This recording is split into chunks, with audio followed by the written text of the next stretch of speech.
Good evening. Okay, anyone who's been in a board meeting or knows that I like everybody to holler back at me. So we're going to try it one more time. Good evening. Welcome to our school board meeting. Um, on this evening, we are just very excited about all the things that we are going to accomplish on this evening. So the time right now is 6:07 p.m.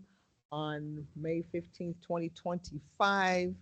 And so we're going to go on ahead and get started. Um, First of all, we just want to call attention that there is a sign-up sheet in the back. You have until 6:30 p.m. if you wanted to um, provide during public comment. That will be read at 6:30 p.m. So with that being said, we're going to go on ahead and get started.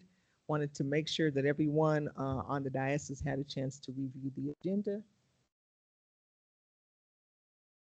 Okay, thank you. So at this time, we are going to item 2, which is the call to order roll call. Excuse me, Mrs. Arambide, if you could please do that for us. Yes, Madam President. Ms. Frazier, Here. Dr. Robinson, Here. Mrs. Salazar, Here. Mr. Williams, Here. Mrs. Wills Hill, Here. Ms. Don Juan, Here. Mr. Gallegos. Here. Madam President, we have a quorum. Thank you so very much. We're going on to item 2.2. It is the Pledge of Allegiance. And we are so excited for everyone who's going to be here this night from Wildflower. I'm so sorry. I know it's not Wildflower. Jeez. It's CRA. Look at what it says. Okay. I'm sorry. Well, I know you're awake now, don't I? So we're going to have the Pledge of Allegiance. Do we have some people from CRA who's going to do that? Okay, so we'll have the Pledge of Allegiance and the reading of the mission statement. Madam President, we have a special presentation by Maria Infante. She will recite the Pledge of Allegiance in Spanish and then in English, so please remain standing.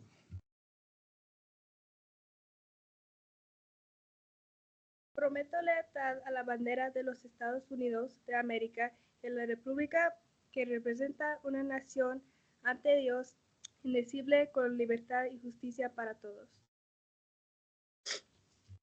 I pledge allegiance to the flag of the United States of America and to the republic for which it stands, one nation, under God, indivisible, with liberty and justice for all.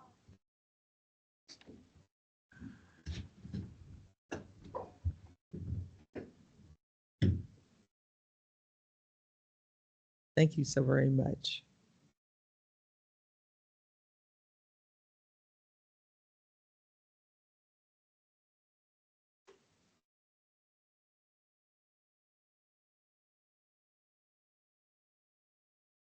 So we're moving ahead. We are at item 3.1, which is to adopt the agenda, and I just need a recommended motion, please. Madam President, I move to approve or reject the agenda as stated. Approve. Sorry. Second. Motion to approve the agenda as stated by Dr. Pam Robinson, second by Ms. J.J. Frazier. All those in favor? Aye. Now have a meeting. Item 4.1, it is the Career of Readiness Academy, not Wildflower Elementary. So on this evening, we have middle school, yes. Giovanni Trujillo, Maria Infante, and from the high school, Aiden Langley, Barry Malaloata, and Jose Sanchez.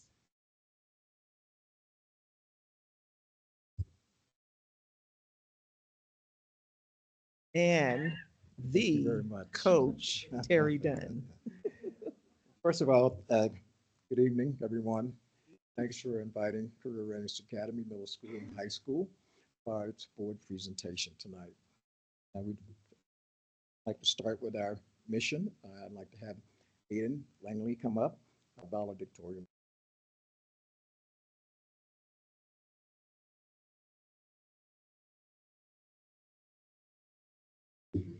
Absolutely. So the mission of Career Readiness Academy is to provide an alternate education opportunities that equip its students with the knowledge, skills, attitudes, and behaviors needed to succeed in college, careers, and life. We are committed to fostering responsibilities, respect, and personal growth while inspiring students to exceed their potential.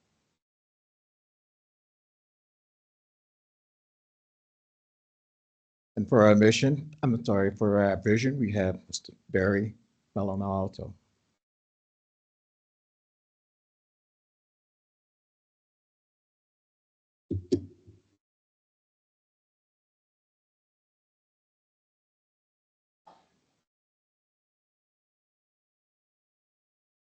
The vision for our students, a career readiness academy is to foster long life learners who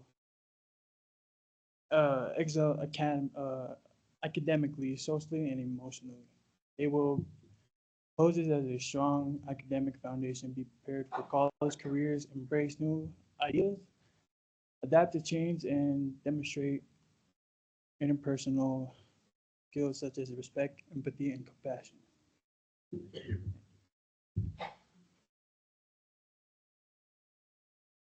All right. Most of you have been to our campus may not know a lot about Career Readiness Academy Middle School, High School. This is the first year for our middle school. Our demographics, as you can see on the board, everything, but we are a small microcosm of not just our region, our district, but also our country in general.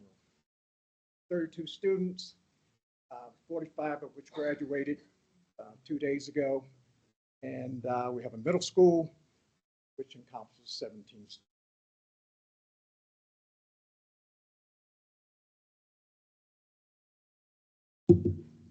I'd like to have Ms. Rexroth, our dropout prevention specialist, come up and talk about student support.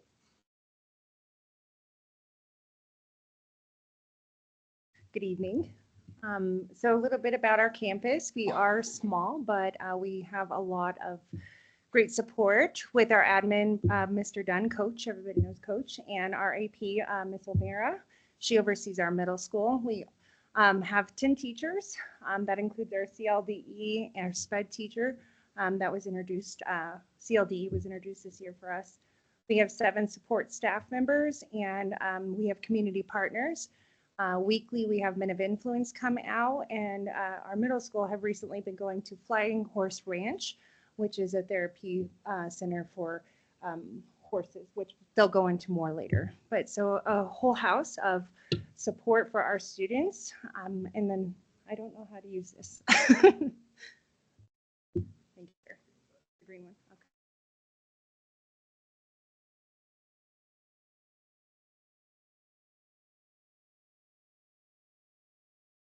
So just a glimpse of all the staff I just mentioned, just so you could see all the wonderful faces that we get on campus every day. Some that were not mentioned were our custodians, our security guards, our nutrition services, and we also have a night school staff that was not represented there because we have a whole staff at night for our night school as well. So just a glimpse of who we are. We're going to talk a little bit about our academic focus, and we're going to start with MTSS and what we've done this year with MTSS. We'll go into how we are individualized learning, that makes us more why we're an alternative campus. And then we're going to see how that affects our student academic growth and how our graduation rates look this year compared to the last 5 years. So MTSS is different for us since we are an alternative campus. We have to look at it from a different lens than some other campuses do. So the way we do that is by looking at their credits received. Obviously, we're credit recovery. We meet monthly during our PLC to go over that and track student data. And then we focused largely this year on Tier 1 instructional supports. Just to give you a glimpse of our data, here are our seniors and juniors. They were our huge focus this year, obviously for prevention of them dropping out. At the beginning of the year, Tier 1 were students who are in the top tier where they should be with credits. We were at 22% of our seniors meeting that top tier.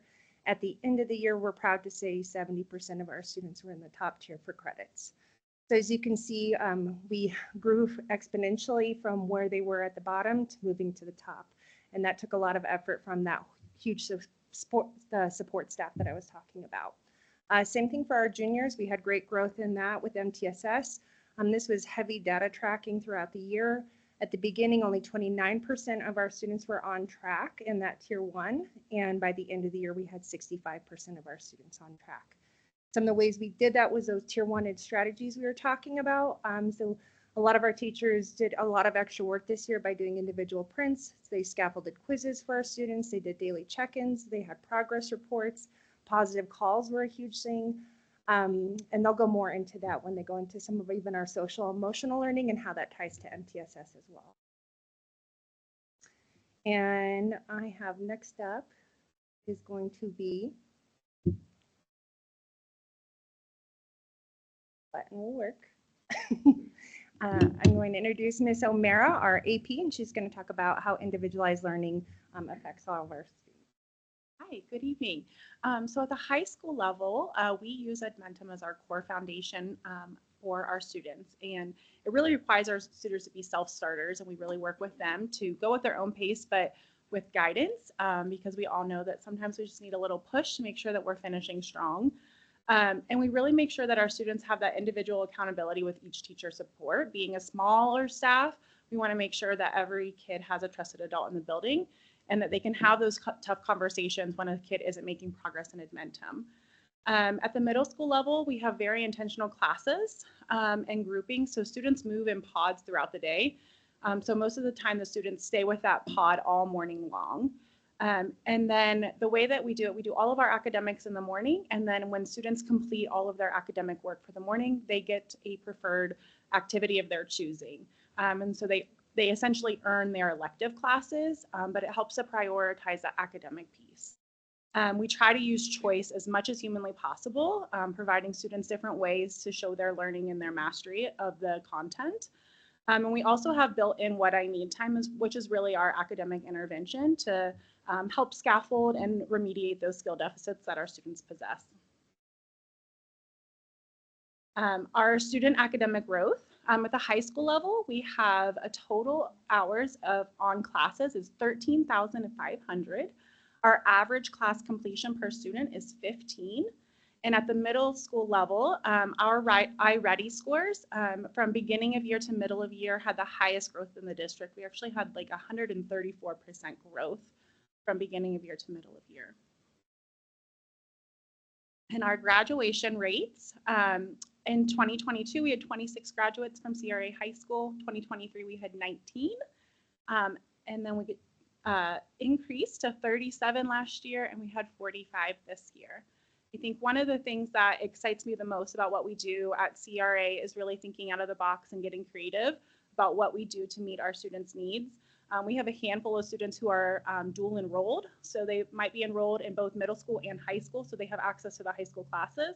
And we also have kids who are enrolled in AOA, the online academy, and CRA middle school. And so they get some social peer time with our CRA middle school staff, but they're accessing their academics through AOA online. And so I think just thinking outside the box and being creative helps to meet the needs of all of our kids. And next up is Emma Griffith.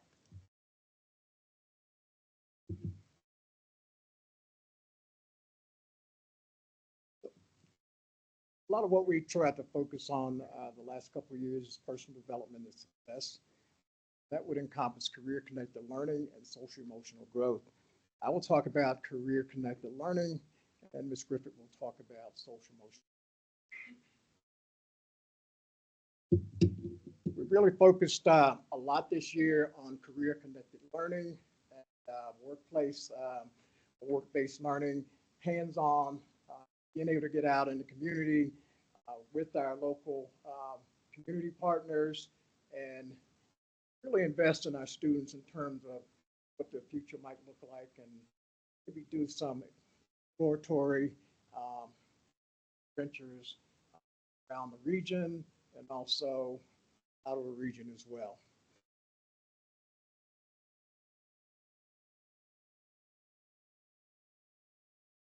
We have local community partners, the local fire station, B Street. Also have career days every Friday. We bring in speakers from the community to connect with our students, gives them an idea of what their future might look like or what their opportunities might be and where they're.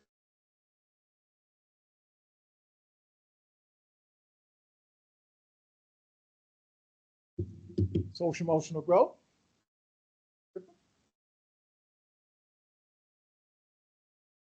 Just got kind of nervous. I feel like I'm about to testify or something in court.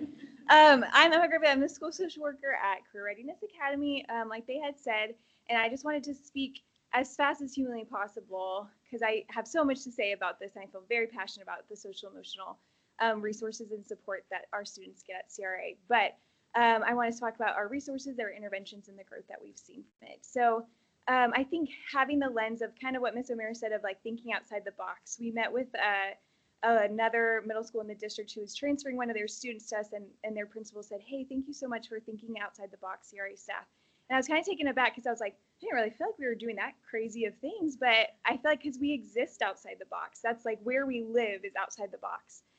We are not trying to put any kid in a box of what their learning needs to look like or what their social emotional support like. So some of our social emotional resources is me. I'm the school social worker. I work mostly with students in special education who have social emotional support in their IEP, but I also help support the school as a whole. We have an amazing school guidance counselor, Miss Melva Halls, who some of you may know. She's been around for forever and ever, and she's so great and so lovely and just does so much for our high school students, especially just keeping them on track, helping them meet their goals, helping them get across the stage. She is a huge force and powerful force. Lastly, we have a school mental health therapist, which I would love to just shamelessly plug because she was the first in-home mental health therapist in the district. We've added a few more, I believe, in the district since then, but Stephanie Wagner was the first, and she was trailblazing. What does it look like to have that mental health therapist inside the building as a part of our school staff with an office in our middle school hallway to kind of help with those barriers of transportation or finances or other things that get in the way of our students sometimes receiving mental health support outside of school. And she has just been amazing. So some of the interventions that we have at our school, I think first and foremost, I wanted to put at the very top was positive reinforcement. And that might seem general or generic, but I think for a lot of our students, because we are an alternative campus, they're coming to our school with this mindset of like, I haven't been good with school. This is not my place that I thrive. I'm not good at school. This is not where I belong. And so we just get to flood them with positivity of like, you belong here and you have something to bring to the table here. And I think of a 7th grade student whose grandma said, you know, he's not great with math, but he'll fix anything. And so we give him these opportunities at school. We have that flexibility. We have the resources to, hey, let's do circuits and let's do that kind of learning along with your math so that you feel like you're successful in this place. We have point sheets for middle school. They get to pick some goals and things that they're working on, and every single middle school student has a point sheet where they receive points from their classes, where they get electives and they get tangible rewards. We have those reward systems. We have a dojo store every Friday for our middle school students where they can cash in points. And I think we have like one of the coolest stores in this district, I have to say, because we have like LED lights and speakers and Broncos jerseys, and they're super motivated to get to go to that store. And then with our high schoolers, we have a class completion board, and that was born from a conversation I had with a high schooler who was like, when I finish a class in Edmonton, like all I get is another class. And that's like and it's kind of a big deal that we finished there really hard. And so we came up with this idea together to have a board displayed in the hallway where they get to put a sticker every time they complete a class, and they get a prize. And then the top 5 earners got lunch with Mr. Dunn. And I think more than the chips and the lunch, they loved the stickers, which seeing a 17-year-old run down the hallway to get his sticker and put it on the board was pretty cool. And then just an emphasis on relationships. As you saw, we're a small school. We definitely feel like a family, especially this time of year when we feel like siblings and we've just spent a lot of time with each other and we're all getting on each other's nerves, but we definitely are like a family. And we have weekly mentorship with high school so that every high schooler has an adult that is investing in them, asking them hard questions, wanting to know about who are they outside of just their academic work. We have a lot of goal setting with middle and high school. What do they see in their future? What do they see next week? What do they see here? What do they see 5 years from now? And then lastly, our Fridays in middle and high school. As you can see, this is our middle schoolers at the ranch where they are so kind to the horses. They have really built trust. They've actually gotten in the last couple of weeks to get to ride the horses, but it was a slow, getting to know them and grooming them and learning those skills. And they love going to the ranch, and it is very fun to see them in cowboy. And then on Fridays for high school, we do Discovery Day, where Men of Influence comes, and they just do amazing work with our high school students. Love working with those women of impact and just learning some. So I spoke really fast, but that's our social emotional growth at CRA. So I'd like to invite Jose Sanchez up here. He is one of our high school graduates this year, and he did.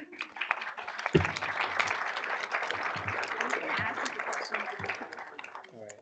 So we did an interview with him, so we want to interview him with you guys present. So Jose, what is your favorite? My favorite thing about CRA are the friends that I got to meet and how easy it was for me to get ahead and graduate early. This was possible because I got a lot of help from my teachers and I got to pick my own classes, the ones that I would actually like to do. Not in like other high schools, but they just give you whatever classes. But I really got to choose my own classes. These was ones I was really interested in. And there was a lot of things that I learned, a lot of information that I got from those classes. Before coming to CRA, I would have a hard time listening to the teachers or understanding what the work was. I didn't feel like things were always taught to me in a way I understood until I got to CRA. And what I was trying to say there was the teachers there in CRA really had a way of talking to you. You know, they really had a way of teaching you and getting you into a learning way of what like you wanted. You know, like in a way that you wanted to learn, they got you that way. So I really like the way that they got me to learn there. One goal that I have for the future is to be successful. I want to have a house and my family and to have a good job to sustain that. I have been thinking about construction and heavy artillery and getting into trade school. Thank you. Thank you.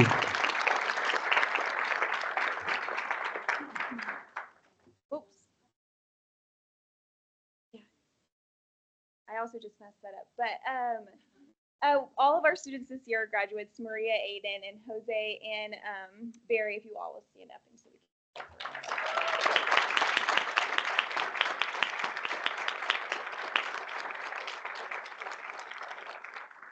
And then lastly, our middle school representative, Giovanni, was not able to make it tonight, but did want to just make sure we highlight him. Look at him on a horse. That's awesome. And I talked with him a lot today, and our conversation around, before he came to us, his parents were getting called every day, and I was like, every day? But now they're getting called maybe once every couple months. And so he really has made so much growth. I think he's bonded with a lot of our staff, helping him just with that pause before reacting. And yeah, he's made a huge growth. So shout out Gio. Thank you.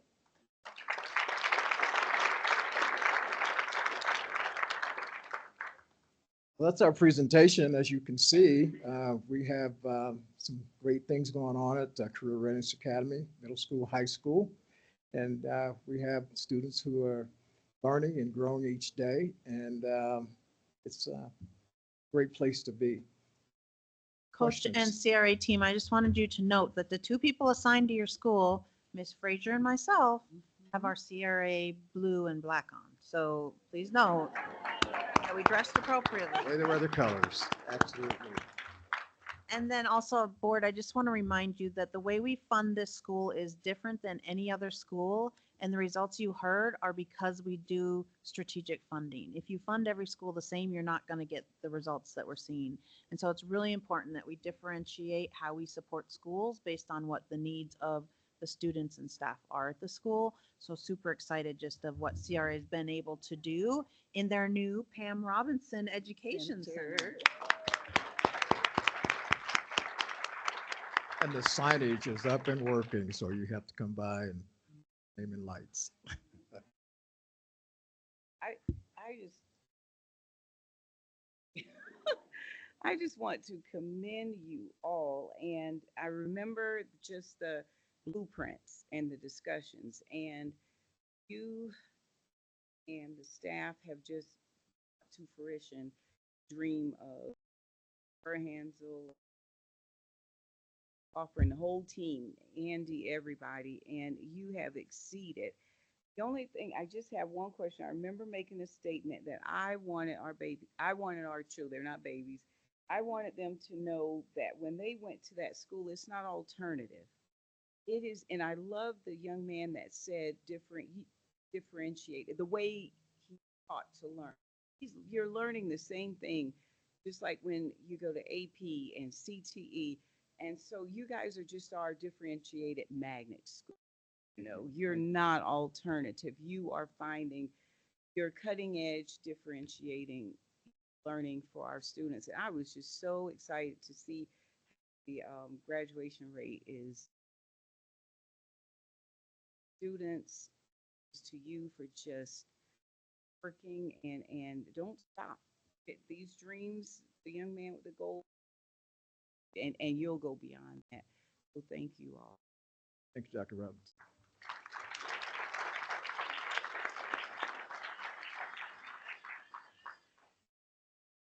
Hello. Um, does CRA have like a bell system? I know when I've been there, I've not heard a bell ring. And do the kids, you were saying that kids complete a class. So can you paint a picture of how a school day would look for students? Well, we're a small community, and I know that Principal Bolden would probably echo this. Is he didn't have to have any bells. He probably wouldn't want bells either. But we're a small school, so we have two bells. We have one to start school, and we have one to end school. And so no one can say, well, I didn't hear the bell. And because the classes are in close proximity at both AOA, CRA high school and middle school, you can't get lost and you can't hide and you have no reason to be there. So it took probably a week or so for students to make the adjustment, but now it's just a standard of procedure.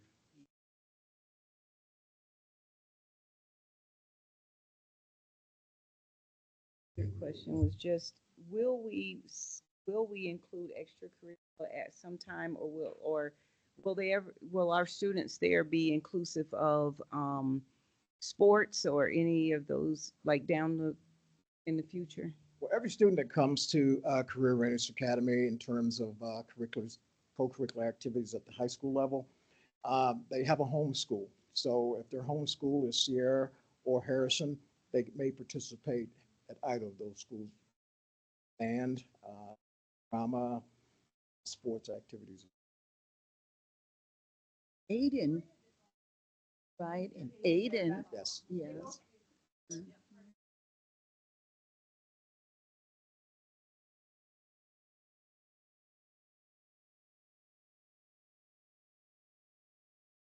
All right. So I'll just say a comment. If you're not familiar so far, my brother is Marcos Gallegos, who is a teacher at CRA. And one of the biggest things I do want to say is that was mentioned by Jose is that the teachers are adapting to all the students' learning styles. And everybody has different learning styles, whether it's visual or it could be something that could be tactile. It doesn't matter who you are because the teachers that are there at CRA are meant to work with the students to make sure that they are on track to graduate And this year, I have seen a lot more graduates, and I just want to say that very proud of CRA giving the students the magnet that they can have and be able to have the future that they want, because this is the possibilities, because every student has the chance to becoming successful in the future, no matter who you are.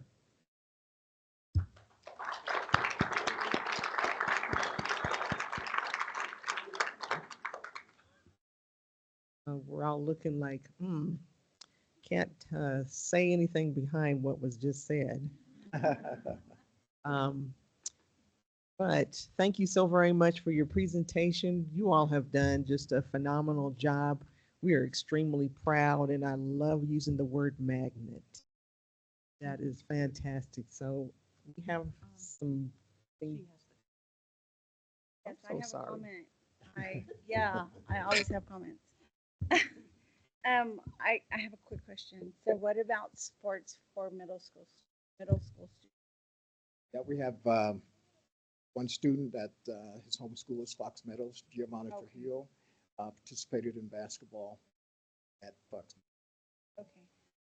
And I also want to I also have more. No, I have more. Coach Dunn, I think you made a choice. I don't know if it was a year or two ago, whether to be a coach or whether to be the administrator for CRA. Is that correct? Yes.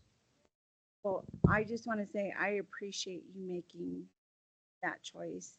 People call you coach for a reason, and I'm sure you loved being a coach.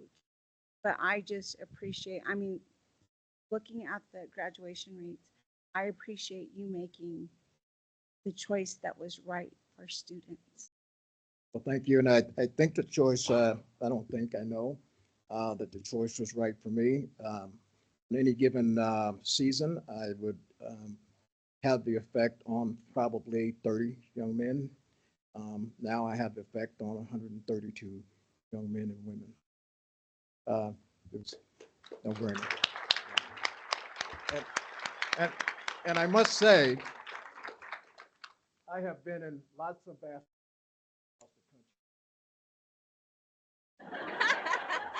Thank you.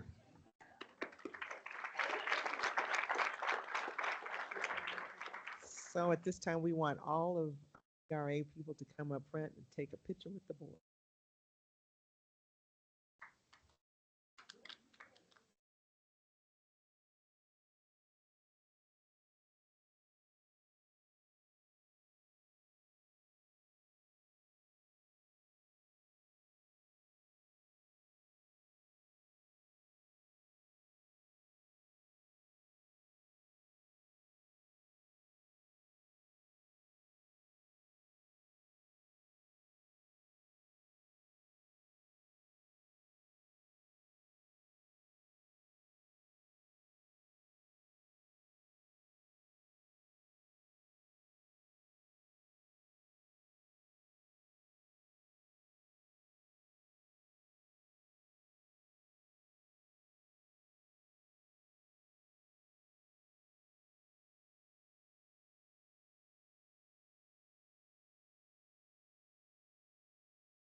If all of our retirees and our Teachers of the Year and ESP of the Year will please go into the foyer.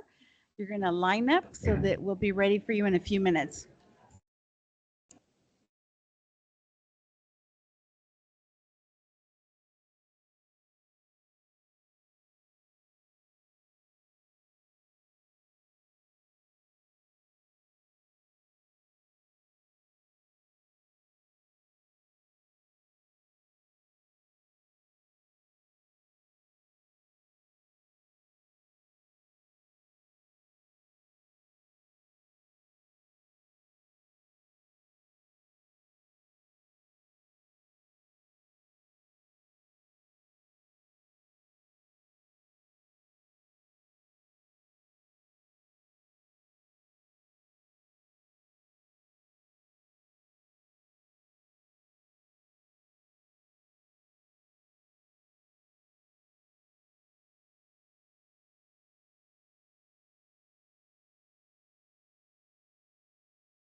So at this time, we are going to start by honoring our retirees. We have several retirees who have spent their careers or a good bulk of their career in D2 and have made us better as a district. And we want to make sure that we honor our special folks who are leaving us, staying in touch, and their everlasting impact in D2 is much appreciated, and their dedication to D2. So if the board could come up front, Ms. Arambade will, I know I said it wrong, will call their names. Thank you, Dr. Brahanzo. Cecilia Gallegos with Transportation.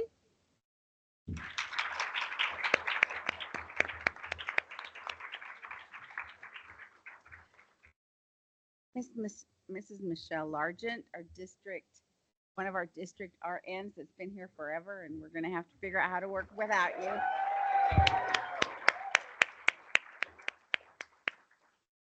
Rochelle.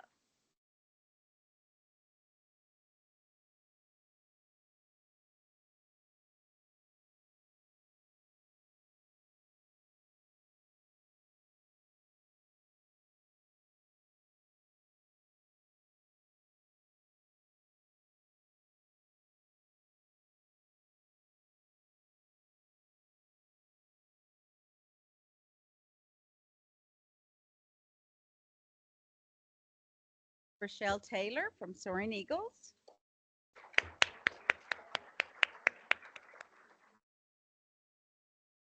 Diane Downs from Bricker Elementary.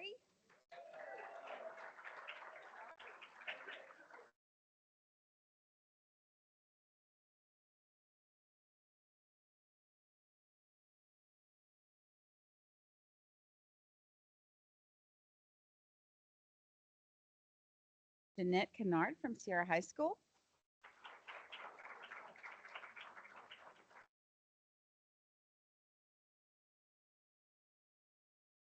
Sue Nemanik from Sierra High School.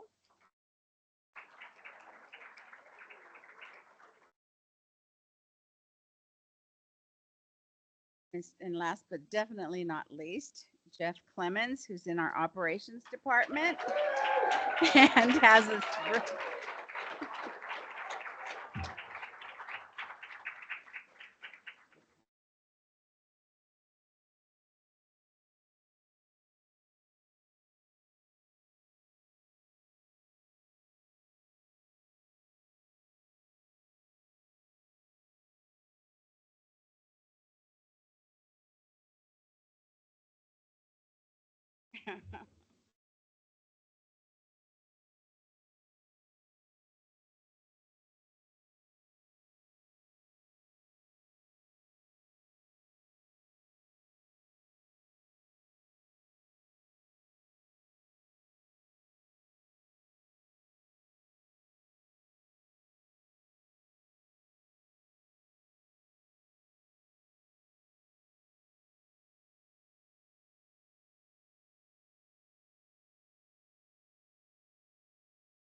Next, we're going to honor our ESP and Teachers of the Year for the district. So for those who don't know, each school selects an ESP member and a teacher to honor for the Teacher of the Year ESP for their school, and then they compete at a district level to be the D2 ESP of the Year and the D2 Teacher of the Year, and then they are surprised at their school locations. So we're going to start with ESP of the Year, and I know we have a lot of their admin here, so cheer loud for your people when we announce them, please.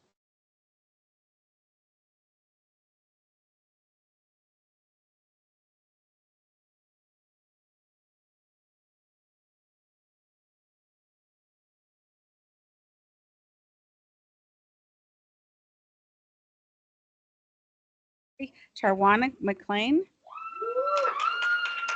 She's here. Okay, okay. She's from Guyberson Elementary. Brenda Escalante from Monterey.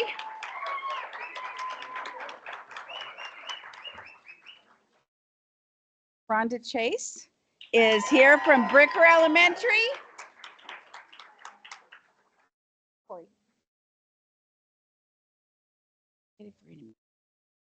It is a big deal. Okay.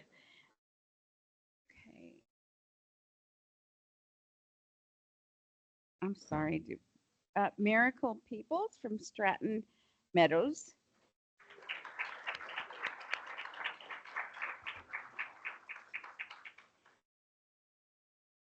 Adalys Leon Gonzalez from Wildflower.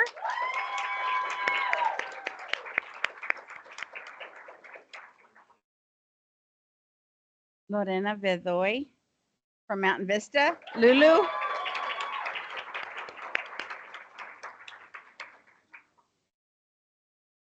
Chris Lesney from Sand Creek.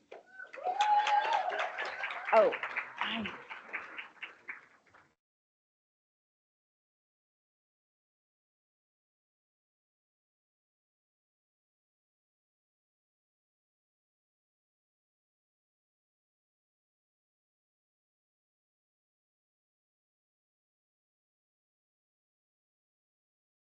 not sound right. Goodness. Let's see, Jackie Latham from Soaring Eagles. Yay. Mayra Gorostieta from AOA.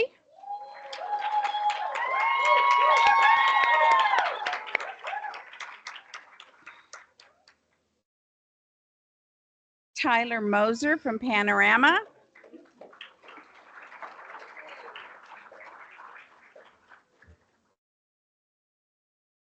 Daniel Valdez from CRA High School.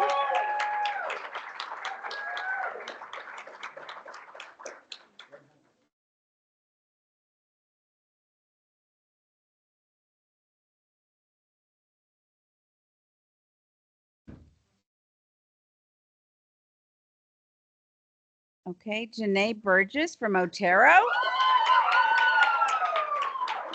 I know, right? Save the best for the last. And Matt Chase from Sierra High School.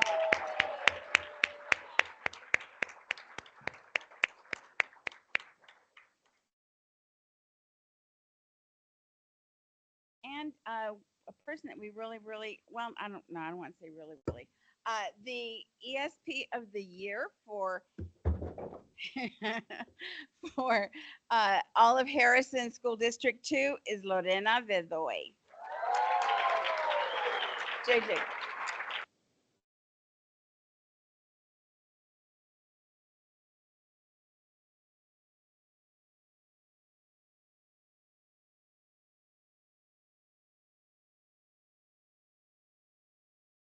Thank you all for being here with us tonight, and I know they're going to be taking more pictures.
And next we'll be honoring our Teachers of the Year.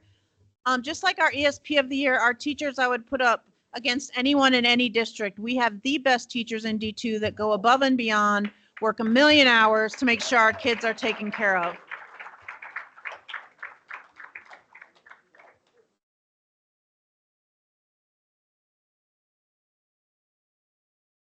Bricker Elementary School, Maggie Gunnison.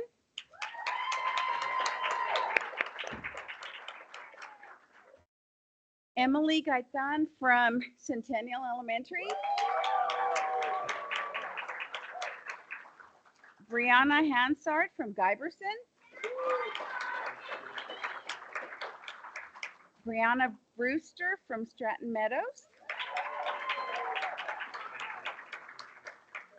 Ariana Franklin from Terman.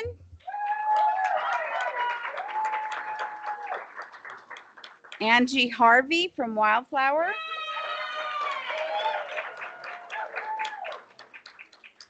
Chelsea Curl from Mountain Vista. Jessica Day Newman from Sand Creek.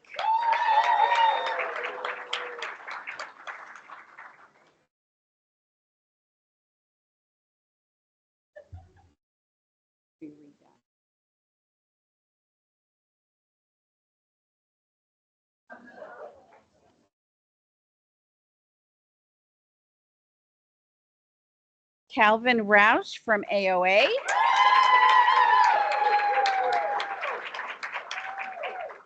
Kayla Ruptak Luce from Fox Meadow.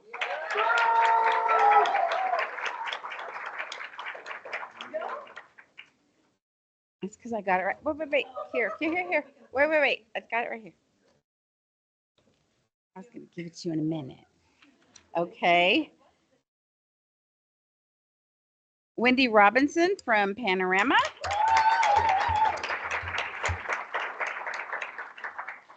And Mr. Walt Johnson from CRA High School. And the Teacher of the Year for Harrison School District 2 is Kayla Ruptak Luce. So thank you. Stand up and cheer and smile. Wave at everybody.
Thank you all. Congratulations to our Teachers of the Year and our ESPs of the Year. And thank you for our retirees and their families that have been here.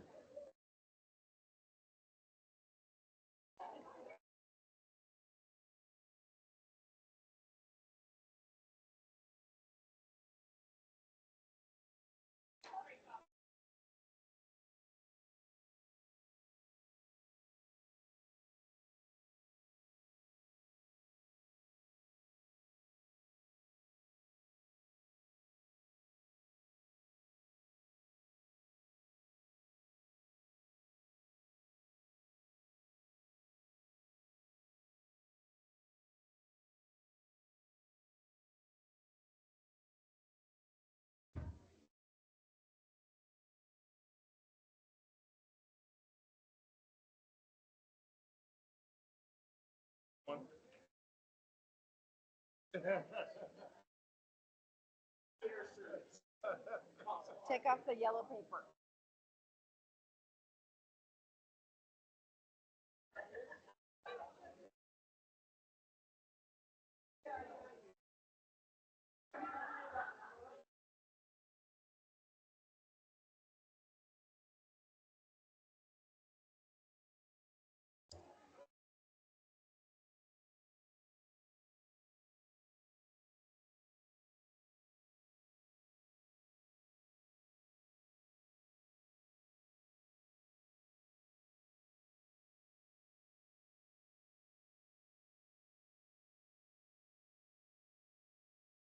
Hmm? I have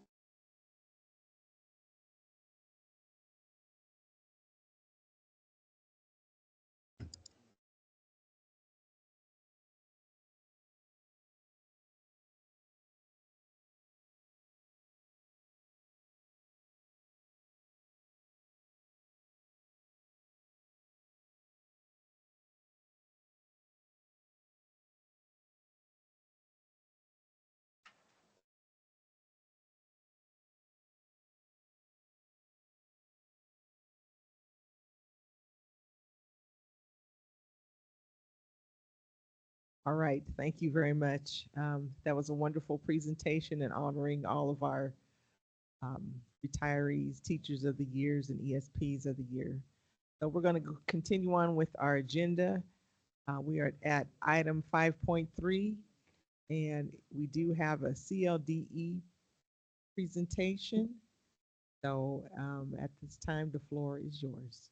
So as they're setting up, I just want to give you kind of a background on this. As you know, we have over 50 languages in 18 square miles that our students come to us with. Many of them have never had English taught to them. Many of them have never been in school. And so what you're going to experience today is what some of those students experience when they come to us with no English. So I ask you to have an open mindset and really understand what it takes for our teachers to reach these students who do not have the language that we maybe expect them to walk in with. And starting us off is our director, Miss Tammy Holland. It's on now. Okay. Good evening, school board. Thank you so much for having us today. Like Dr. Burhansel just shared, we invite you to participate as a student, get comfortable being uncomfortable, and just embrace what's about to happen. Isabel and Hannah, two of our coordinators, are going to be teaching you in French today.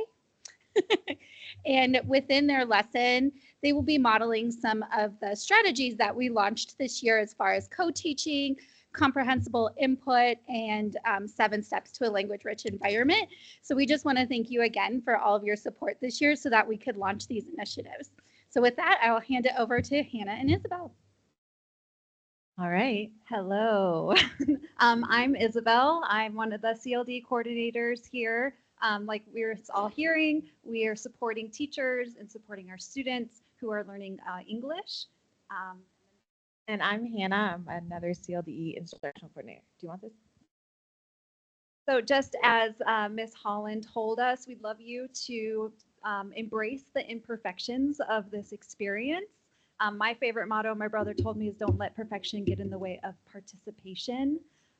We expect there might be a little frustration, but just keep going. We know you can do it. It's going to be fun.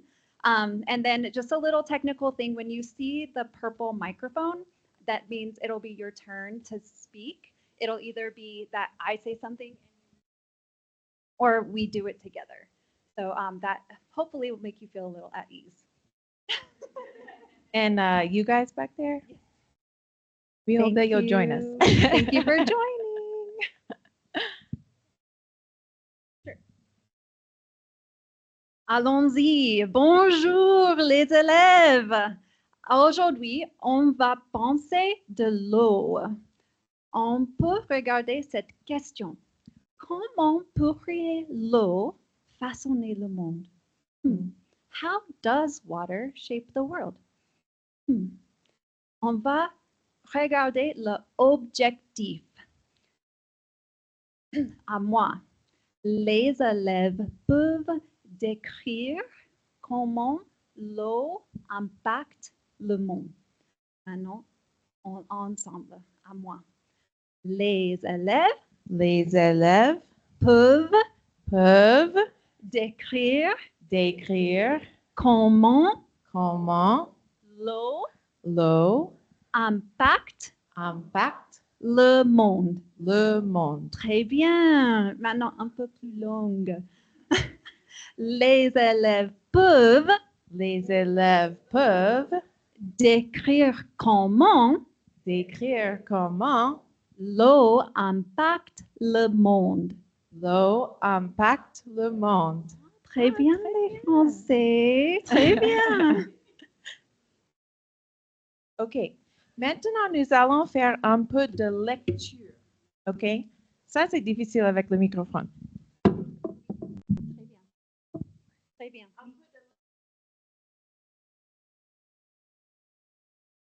S'il vous plaît. Très bien.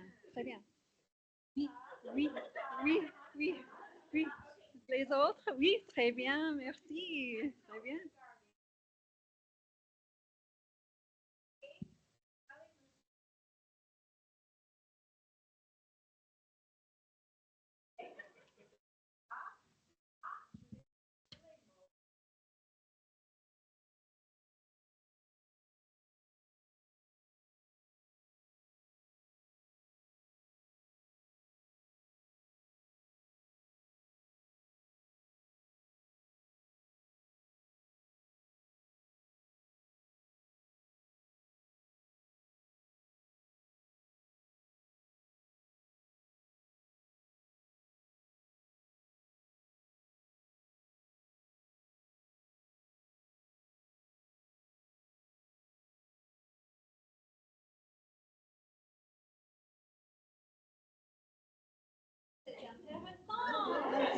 C'est beaucoup. C'est beaucoup.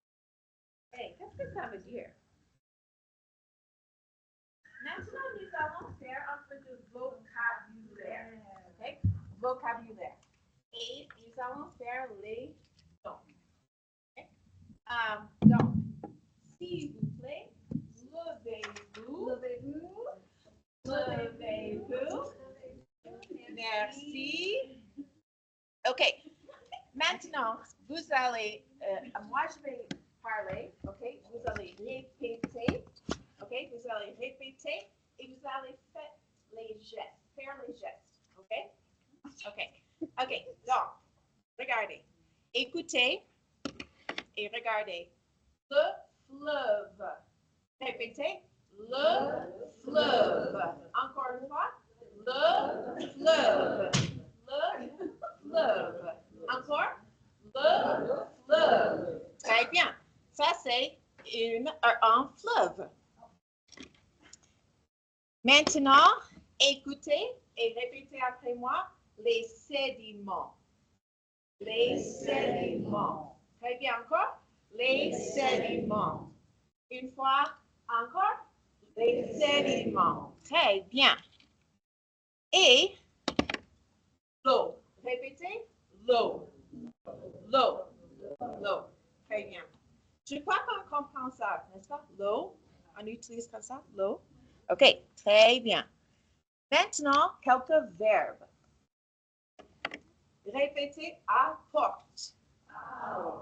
Apporte. Encore une fois, apporte. Très bien.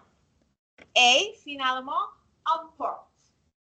Emporte. Encore, emporte. Encore une fois, emporte. Très, très bien.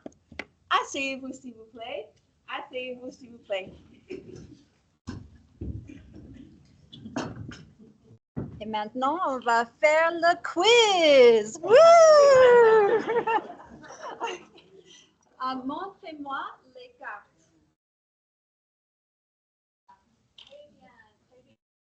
Moi, je vais dire un mot. Vous allez trouver le mot et mettre le mot sur l'image. Oui, très bien. Merci. Merci. OK. On va commencer.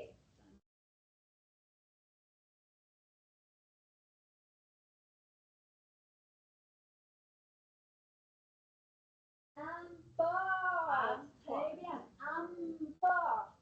Import. Import.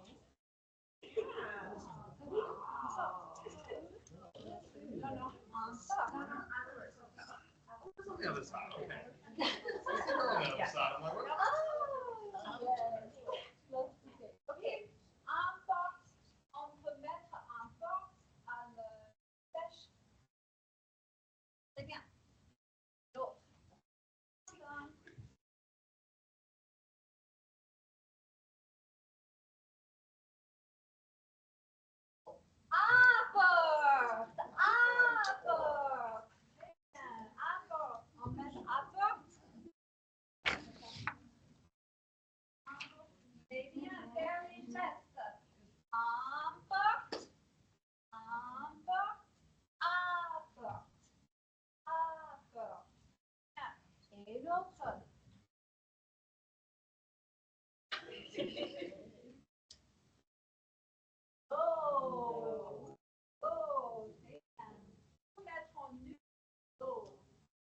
Low.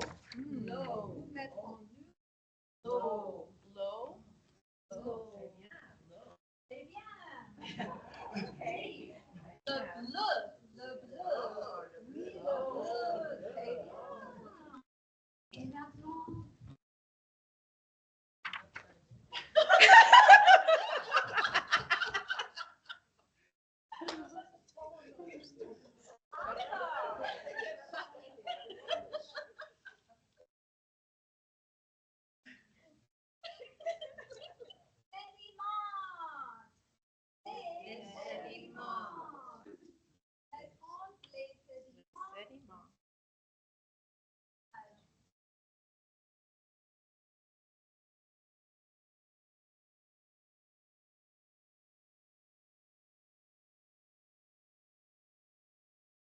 Et enfin, qu'est-ce qu'on a?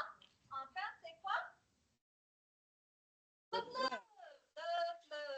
Le bleu. Le bleu. C'est La répétition, n'est-ce pas? Regardons-nous le quiz. 100 personnes. 100 personnes. Bien fait! Bien fait! Très bien. Très bien. Très bien, très bien. OK. Maintenant, nous allons faire un peu d'écriture. Tournez la page. Tournez. OK, tout le monde est là? Très bien. Nous allons faire de l'écriture. OK, de l'écriture. Donc, très bien. Elle a un stylo. Oui, elle va faire l'écriture. OK? Donc, il y a 3 étapes. Premièrement, vous allez regarder en vidéo. OK? Vous allez regarder en vidéo d'un coulée de boue. Qu'est-ce que c'est un coulée de boue? Deuxièmement, vous allez choisir les mots pour faire les phrases. Choisir les mots. Et Isabelle, elle va faire ça là-bas. Et troisièmement, vous allez écrire 2 phrases. 1 et 2. Okay? 2 phrases. Mais, premièrement, on va faire quoi? Regardez le vidéo. Okay? Regardez le vidéo. Ça, c'est une coulée, une coup de boue. Un coulée de boue. OK? Ça, c'est beaucoup de boue. De boue. Moi, je suis un peu petite. Okay? Ça, c'est...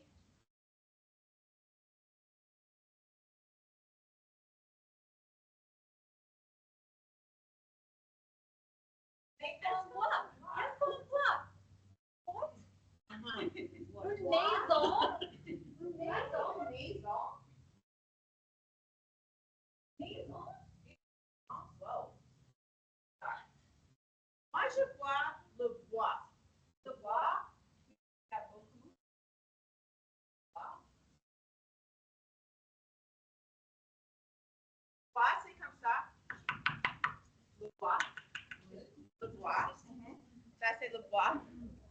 Bois. Oui. Il y a beaucoup de bois, oui. Oui. Mais Isabelle, je vois quelque chose de bizarre. C'est très bizarre. Qu'est-ce que c'est là? Voyez que qu'est-ce que c'est que ça? Qu'est-ce que c'est que ça? Est-ce que vous voyez? C'est un animal. Un animal. C'est quel animal? Oh, Cheval, une vache. une vache.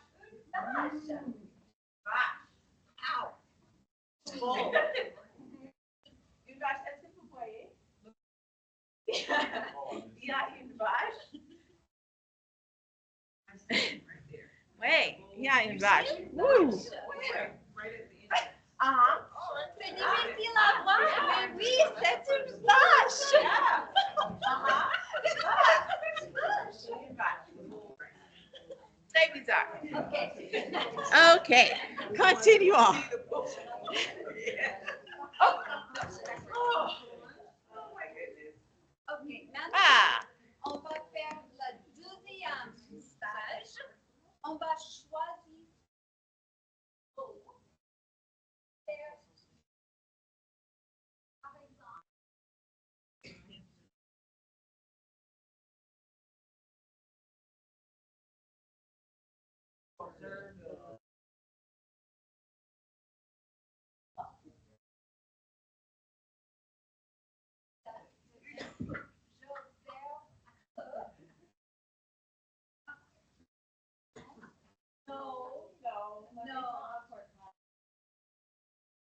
apporte. Apporte.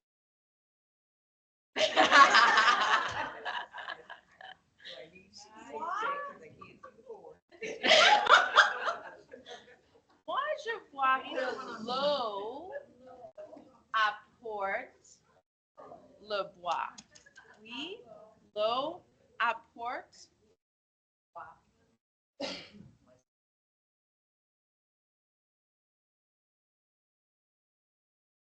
Mhm. Le bois, le bois, le bois. Répétez, écoutez et répétez. J'observe que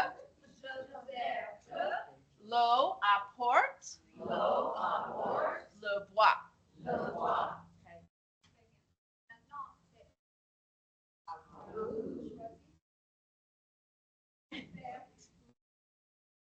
C'est à vous maintenant, écrire. OK. Le apporte la maison. Très bien.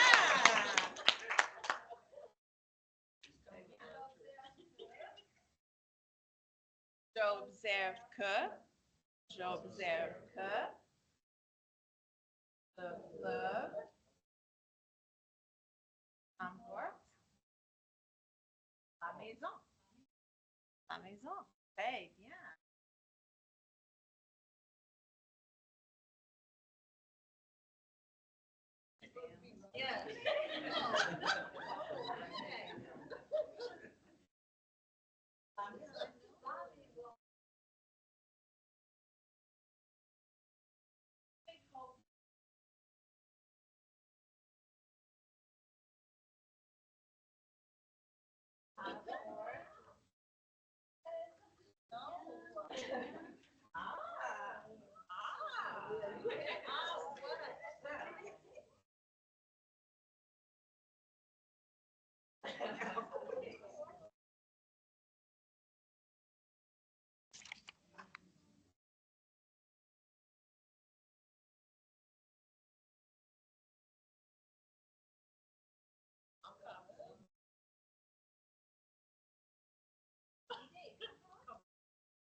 C'est excellent.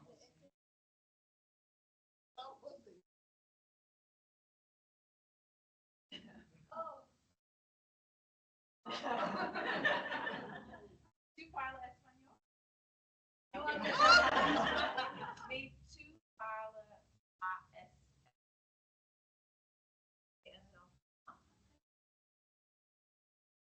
Bien. OK. Très impressionnant. Très bien fait. Merci. Really, really fun. Thank you.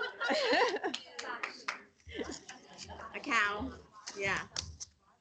So again, we wanted to have the board have the experience of our students because I think we underestimate what we ask students. They come with no English, no school, and then we stick them in English and wonder why they can't even follow directions. So any impressions from the board or thoughts, reflections? Yes, this was exhausting. And I am just so happy that they. I'm amazed how quickly our students absorb different. Thank you. It is very frustrating. So, thank So this was a lot harder. In France, this might be like the easiest assignment ever, like a kindergarten assignment. But I do college papers 10 to 20 pages. This is a lot harder than that. So I understand being in the shoes, the empathy of those students, part of CLDE, of how hard and the struggles are. So this is a very grateful emerging perspective. Just to make you have more reflection. So it's one thing to come in as a kindergartner when no one kind of knows what's happening. It's another to come in as a ninth grader when you're talking algebra and you're talking long novels and our students step up, our teachers make sure they adjust, they language, and our students outperform their peers. Many of our students who start non-English proficient outperform our English proficient students after a few time because they have just learned the language plus their own language. And many of our students actually are multi-language learners. They're not just dual language. So our CLD department is amazing. I will just put a plug that we use a lot of general fund because the state does not fund what they should for our CLDE students. But because we value them in D2 and we have amazing staff, our students get what they need. So now you have the experience of what some of our students have. We also just wanted to point out the experience of if we would have just put that picture in front of you and asked you to explain it in English, you all could have done it with ease, right? So we still have to value what our students know within their home language and the knowledge and the background that they bring and how do we help them express themselves in English. And one big part of that is the Seal of Biliteracy, which also is funded through general fund and is a big push. Isabel and Hannah have led that this year, and we already have more students earning it this year than we have in the past years, and we still don't have all of our AP and IB scores back, so that number is just going to go higher. So thank you again so much for supporting our program and our students.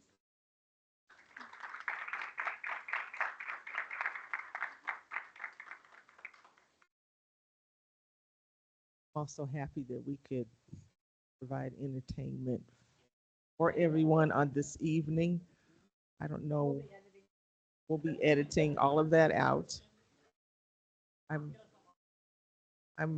pretty sure that there was quite a plethora of facial expressions on this evening. So, but yes, thank you so very much for that. That was really something I need to process. But yeah, that was great. But thank you for bringing that to our meeting on this evening.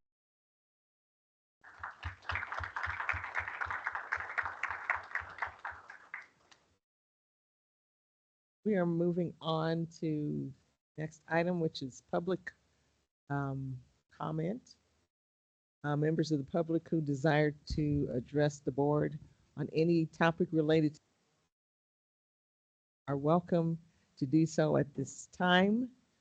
Speakers must limit their remarks to not more than 3 minutes and appoint a spokesperson if the concern is a group concern. Personal attacks will not be allowed. Focus on an individual by name and or position with the district will end a speaker's comment time period. The board will not respond to any public comment in substance. We will review the information presented and provide responses as needed at a later time. So at this time, we are going to welcome Mr. James Sullivan from the Boys and Girls Club to come to the podium. And if you could just state your name and your topic. And you will have 3 minutes. Miss Norma will have a time clock. 3 minutes from when I started. Absolutely. This is not like a church closed 3 minutes. Okay. Dr. Berhansel, esteemed board, thank you for the opportunity to be here. My name is James Sullivan. I'm the president and CEO for the Boys and Girls Club, and I'm here to talk to you about 2 things this evening. First is with the things that are going on in our community, as well as nationwide. Shortage of resources for young people. I want to make sure that we are letting you know that the club is here ready to continue to help families in District 2 who've done for the last 40 years, in particular at our Tut Club. The piece I put in front of you that will be handed out when you get a chance, we'll talk about a couple of things.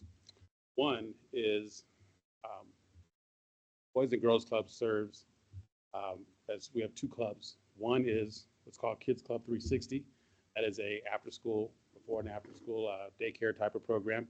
And then there's our nonprofit, which is the Boys and Girls Club, which is important for you to understand. It's only $2 a day for a young person to go there. And what do they get when they come to the club? They get a chance to work with some of our esteemed staff people, 3 of which are here. Recognize. All of our staff are trained in youth development. They go through full background checks, FBI background checks. And they are committed to being that big brother, big sister, aunt, uncle to kids across the community. We serve kids from 6 years old to 18 years old in 3 different segments. That's 6 to 9, 10 to 12, and then 13 to 18 years old. It's important for me to tell you that the club is a safe place to be. We have programming that is approved by our national organization, of which, by the way, there are almost 4,000 boys and girls clubs across the country. I'm happy to tell you that this is the 8th oldest boys and girls club in the country at 137 years. So we've been at it for a while. Not taking any jokes about how I've been doing it that whole 138 years. And also, and I mentioned affordability. Right now, we have a challenge in terms of resources of getting to young people and making sure they get some of the positive things, that positive role modeling and positive activities that we saw here tonight. I mean, I've been to these meetings before in my 20 years with the club, and it's always a pleasure to be in front of this particular body because I've watched District 2 in Harrison continue to focus on academic excellence with their young people. We do the same thing at the club. We've been partnering with you for a long time. So I don't know where my 3 minutes is located, but that's kind of what I wanted to say to you this evening. I would like to have the opportunity to open an open invitation for any of you to come to the club for a tour. We can show you what young people are involved in. You have 30 seconds. How long? 30 seconds. I'm done. With our whether it's our drone programming or our arts and craft or our homework assistance. The second thing I wanted to have you do this evening is get a chance to meet one of your own homegrown students. That's in Harrison School District, which is our 2025 Youth of the Year. He was featured at our dinner just a few weeks ago, and I think he's next on the agenda. So thank you for your time.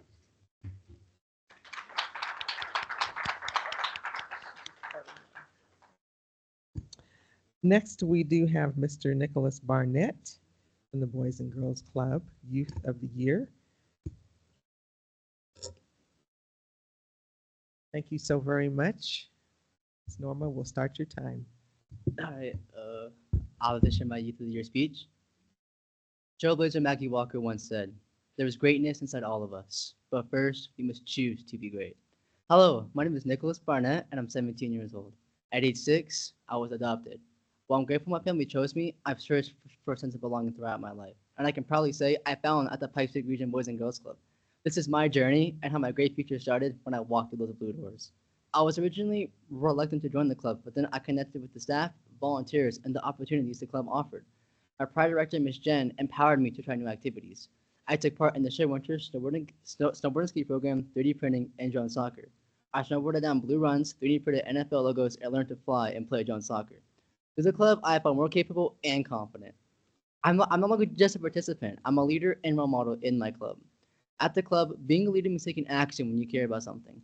I'm passionate about nature as I find a sense of peace when I'm outdoors. I hiked the Minnesota Incline where I felt so connected to nature and myself. However, upon descent, I stumbled upon some trash which made me feel frustrated. I couldn't believe that other people weren't appreciative of the beauty and display such disrespect on the environment. I snatched up the trash and brought my frustration to the attention of the club staff. The staff listened and empowered me to make a difference. I'm now enrolled in the Leave No Trace training program where I will become certified to teach others how to protect the planet.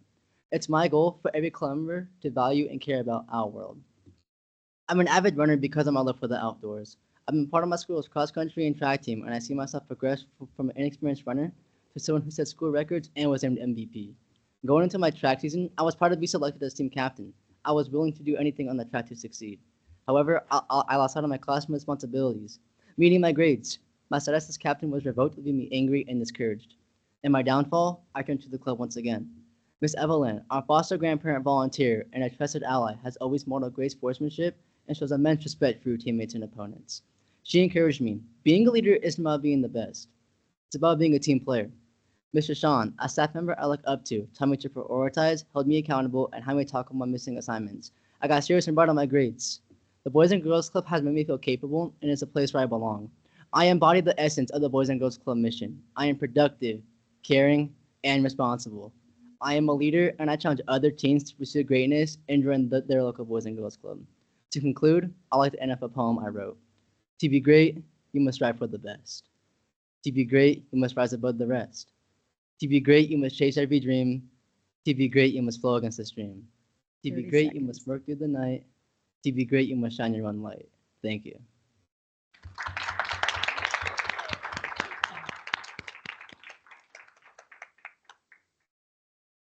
so much for information. Appreciate your take. Next, we do have Anna Soup. Time. Soupe, I am so sorry.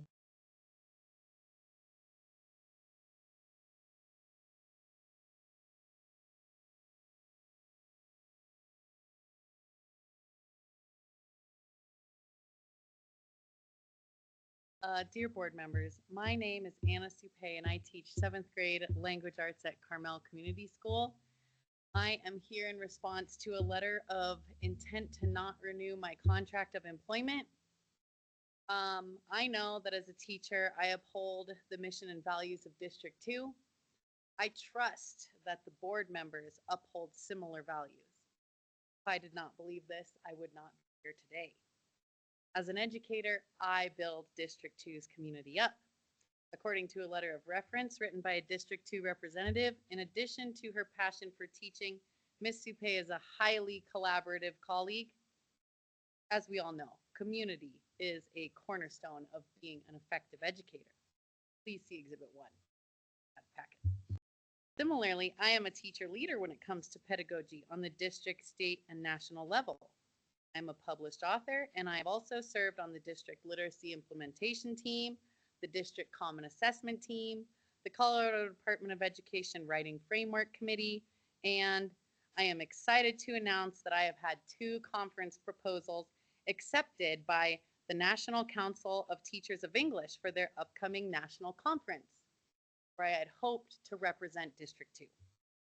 There are several other educators, including district coaches and Carmel school administrators, who attest to the fact that I meet teacher quality standards.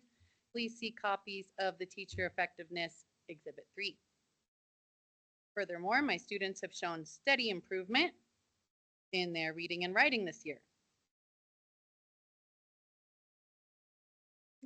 There are 2 reasons why the decision to not renew my contract does not accurately reflect my efficacy as an educator. The first is that I was placed on a remediation plan with the understanding that contract renewal was contingent upon completing the remediation plan. According to the district literacy coach, my remediation plan was completed satisfactorily, Exhibit 6, but the contract was still not renewed. Additionally, for the first time in my career, I was not allowed to submit additional evidence to prove I met the teacher quality standards. Every year and every other administrator before this has accepted additional evidence at the end of year meeting. You have 30 seconds.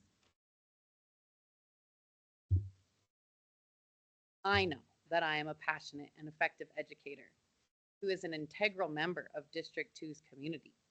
I came here today to request at least that the board allow me to submit evidence towards my effectiveness rating, as well as a letter in my personnel file from the district literacy coach that I successfully completed the coaching cycle.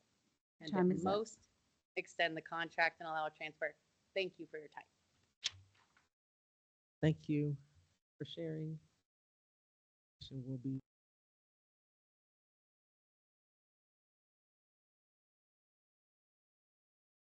We're moving on to item 6.2. It is the fiscal year 2025-2026 proposed budget and financial plan.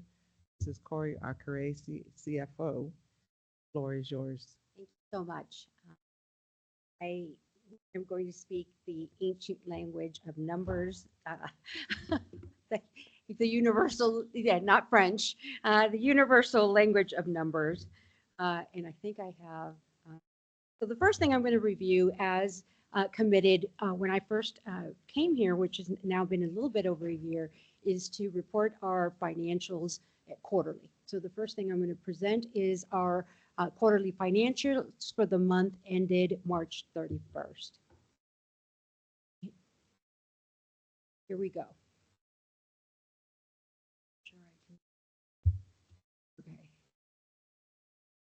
Okay, this is the main slide that I want to review with you tonight.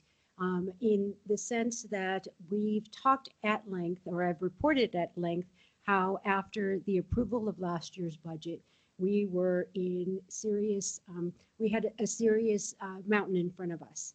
And it has taken absolutely everyone sitting on the dais, everyone working in the district, to come together and work as a team so that we could focus on the financial health of the district. I am so very proud to report that at the beginning of the year, this year's budget, when it was first approved, we had 10.6 million more expenses than revenue. So I will point to you. Okay, go back down. Back down. There you go. Okay.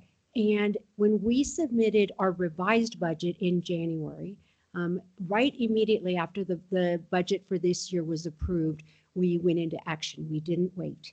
And we knew that we had to reduce expenses for the year.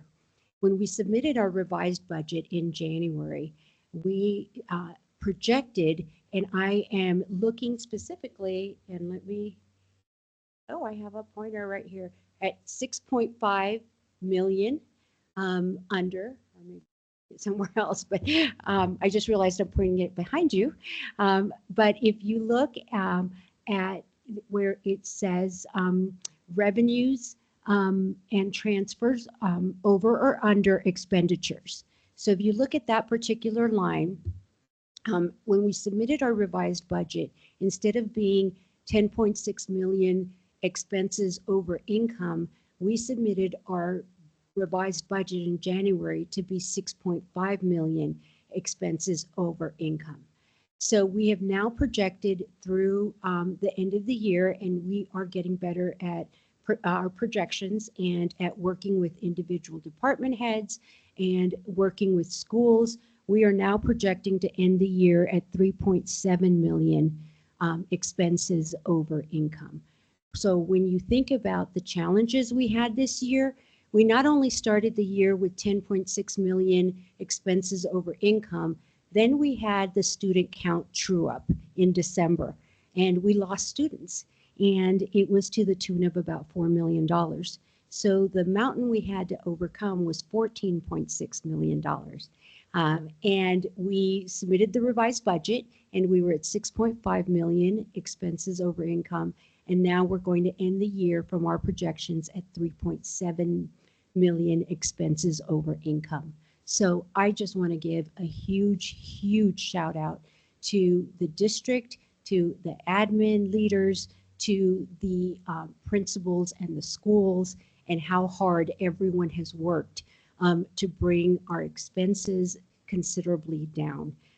This is a huge feat that not many districts can achieve. So I just wanted to make sure and point that out in our financials. And I'll report the end of year financials after the fourth quarter is done, but I'm so very proud of our district and all the work that we've done from a financial standpoint. Okay, so next presentation is our budget for next year. So what does next year hold for us? And it is a PowerPoint presentation. There you go. And I think I can move it here. Yes, I can.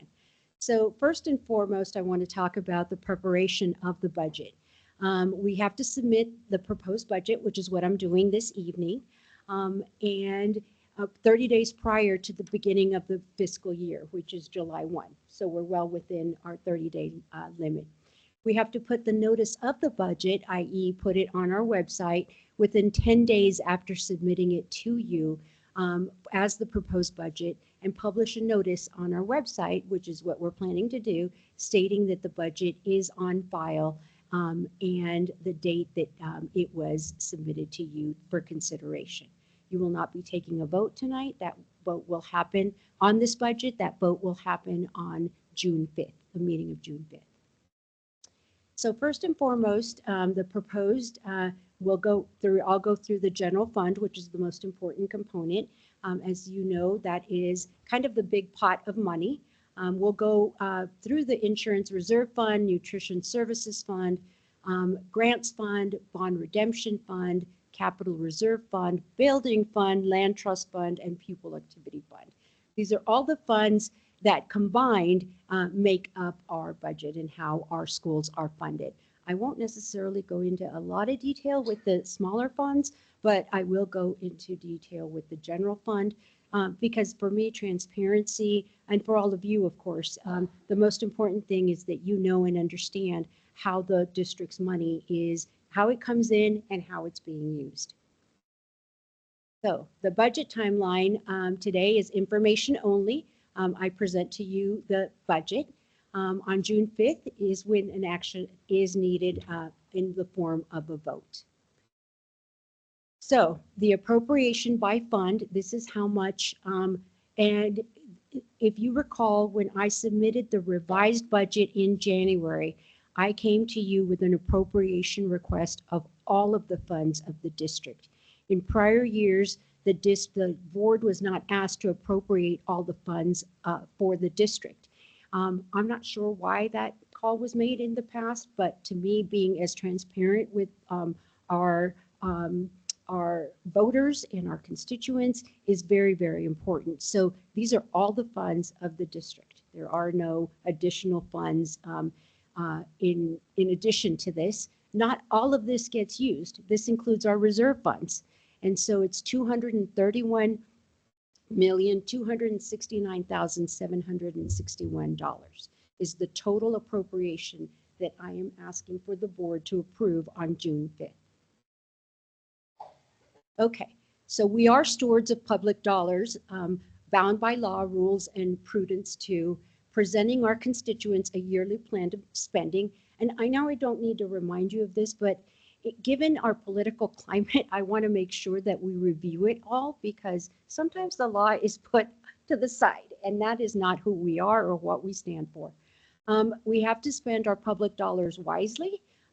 As the board, you know that I have met with every department and including the board about numbers and asking a lot of questions. We asked a lot of tough questions this year. And we have to meet the plan of spending. But not by exceeding what we said we were going to do. It has to be a budget that makes sense and that proving that we're good fiscal stewards of the money. And then reporting the results of the work and the programs that we do. That is absolutely crucial for us to do. So instead of just going through a bunch of slides with a lot of numbers on it, I point out those numbers that are most important to you as board members and as the superintendent of the district. So our district, our strategic plan includes three main things that we keep at the forefront always. Does this money, and these are all the questions are around this. Whether it's a conference attended, whether it's money spent on a new FTE, does it support one of these three things that make up our rubric for how to use money? Does it support the classroom? Does it support our culture, our district culture? And does it support, does it bring in community to help us with our goals? So does it involve our community? Because we know that as a district, we can't do everything alone. I always say that as a district, we're tasked with doing more with $1 than most of the other districts in this city. We don't charge fees for transportation, as some other districts do, because many of our families can't afford it, and therefore children would walk to school and they might get hit by a car.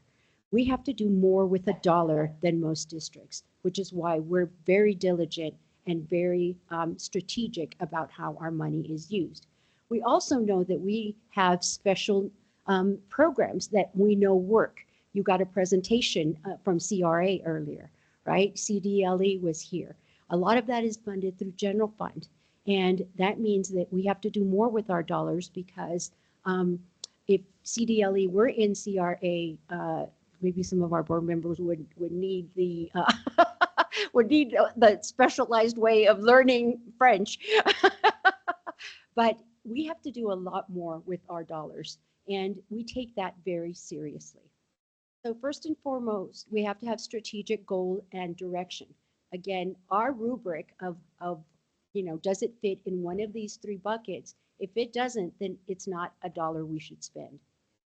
Plans for educational values and needs.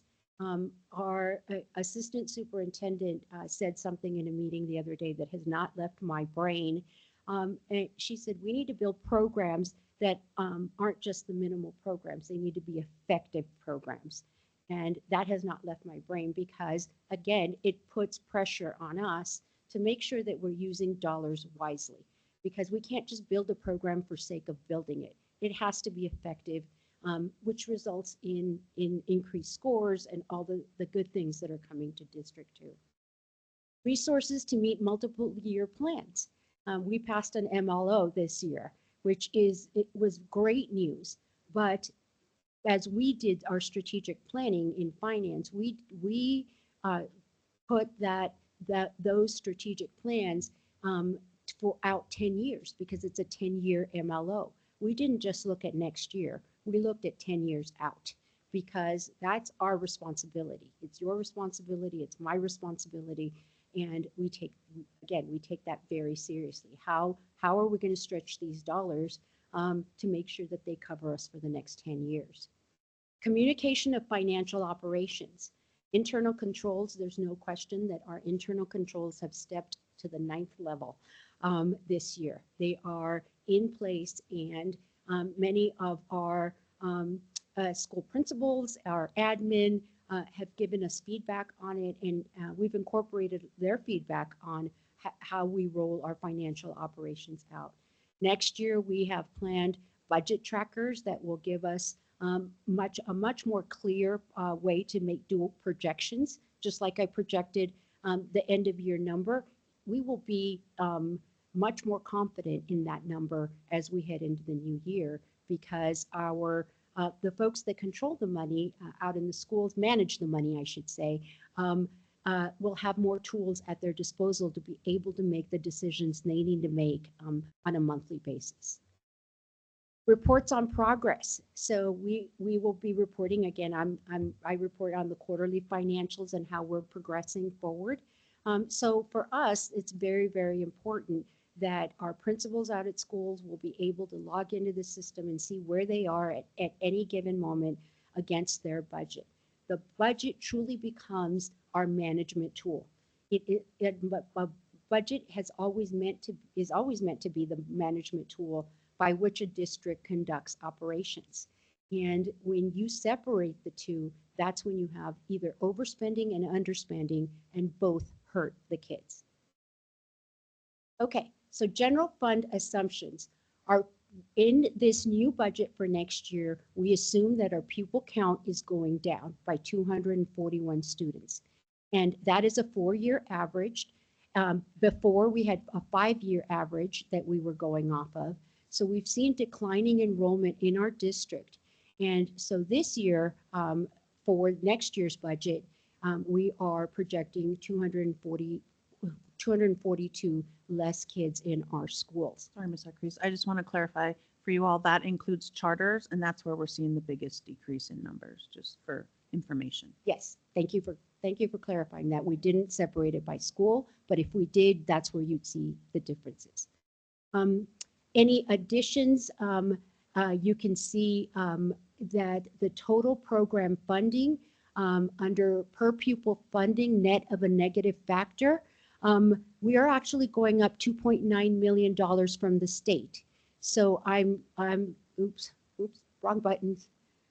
We're going up $2.9 million from the state. As Dr. Burhansel has sat up here and reported the legislative updates to you, we are very proactive and active at the legislative, at the state level. We did not know what was going to happen. CDE actually reached out to us and asked us how we were able to do our budgeting. And we were able to share that we took a very business-like approach to our budgeting. We assessed the risk in our budget, like many businesses do. We know there's risk in our budget because we didn't know what was going to happen at the legislative session. All this work was being done before the session was over, and we assessed our risks. We knew what we would have to do to cover it, and we moved forward. And that's what you do. You don't say, "Hey, CDE, you're not working for us or you're not helping us. We come up with solutions, and we put our budget together. And so I'm very pleased that they tapped on us to ask, and we are very pleased that the legislative session came out more favorable than we thought. We are now going from per pupil funding of 140 million to 143 million, almost 144. So that's a nice bump that we weren't not expecting initially. So good news from the legislative side, and huge kudos to our superintendent, who is beyond active on the state level. General fund assumptions. So we have mill levies. We have 2 mill levies. One was passed a while ago, and the other one was passed just this year. And so let me catch up because I do have my own notes. Our first mill levy is worth, and you can see in the number where it says tax revenue, or I'm sorry, where it says voter approved overrides. Are you with me on that? So on voter approved overrides, let me see, I'm pushing the wrong ones. Wait, sorry. I know.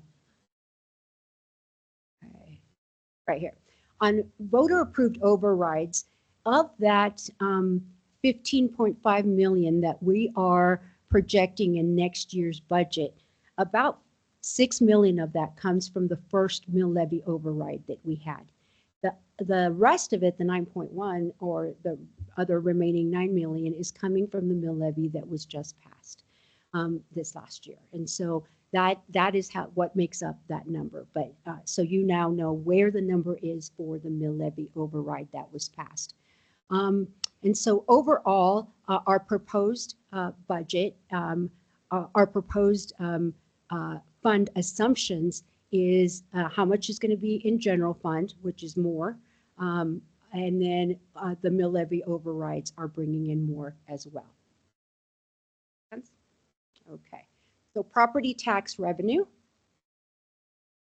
salary increase. So our mill levy override was very, very specific that it was for 3 things, okay? And I will be putting together the MLO committee starting at the beginning of next year so that we have community members, some board members, admin, and some staff that will sit down and review the progress of our mill levy. But it was very specific for 3 things: teacher salaries, the D2 promise, which we're taking on out of general fund, and charter schools, which represent 30% of our student count. So 30% of the mill levy money will be going to charter schools. We have 3 charter schools, as you guys know.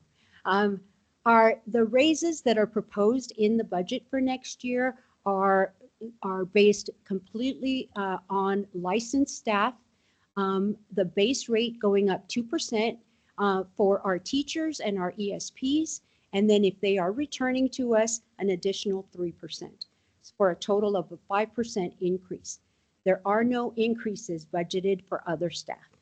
And that is very specific because while we've climbed the majority of our mountain, we're not done yet. And I'll show you that in just a minute. And we can't sustain this. We know that not giving raises every single year is not going to fly because we won't retain the best of the best, which is what we're attracting now.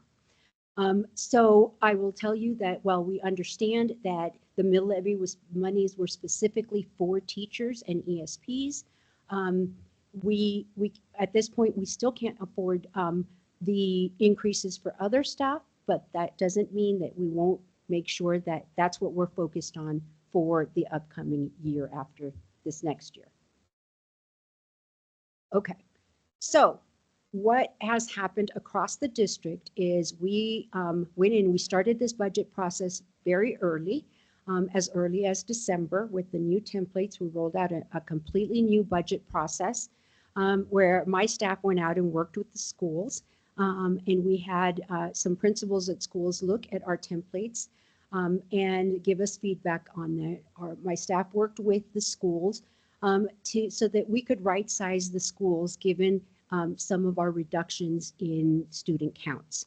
So these overall show across the district a net decrease of about 62 staff for next year.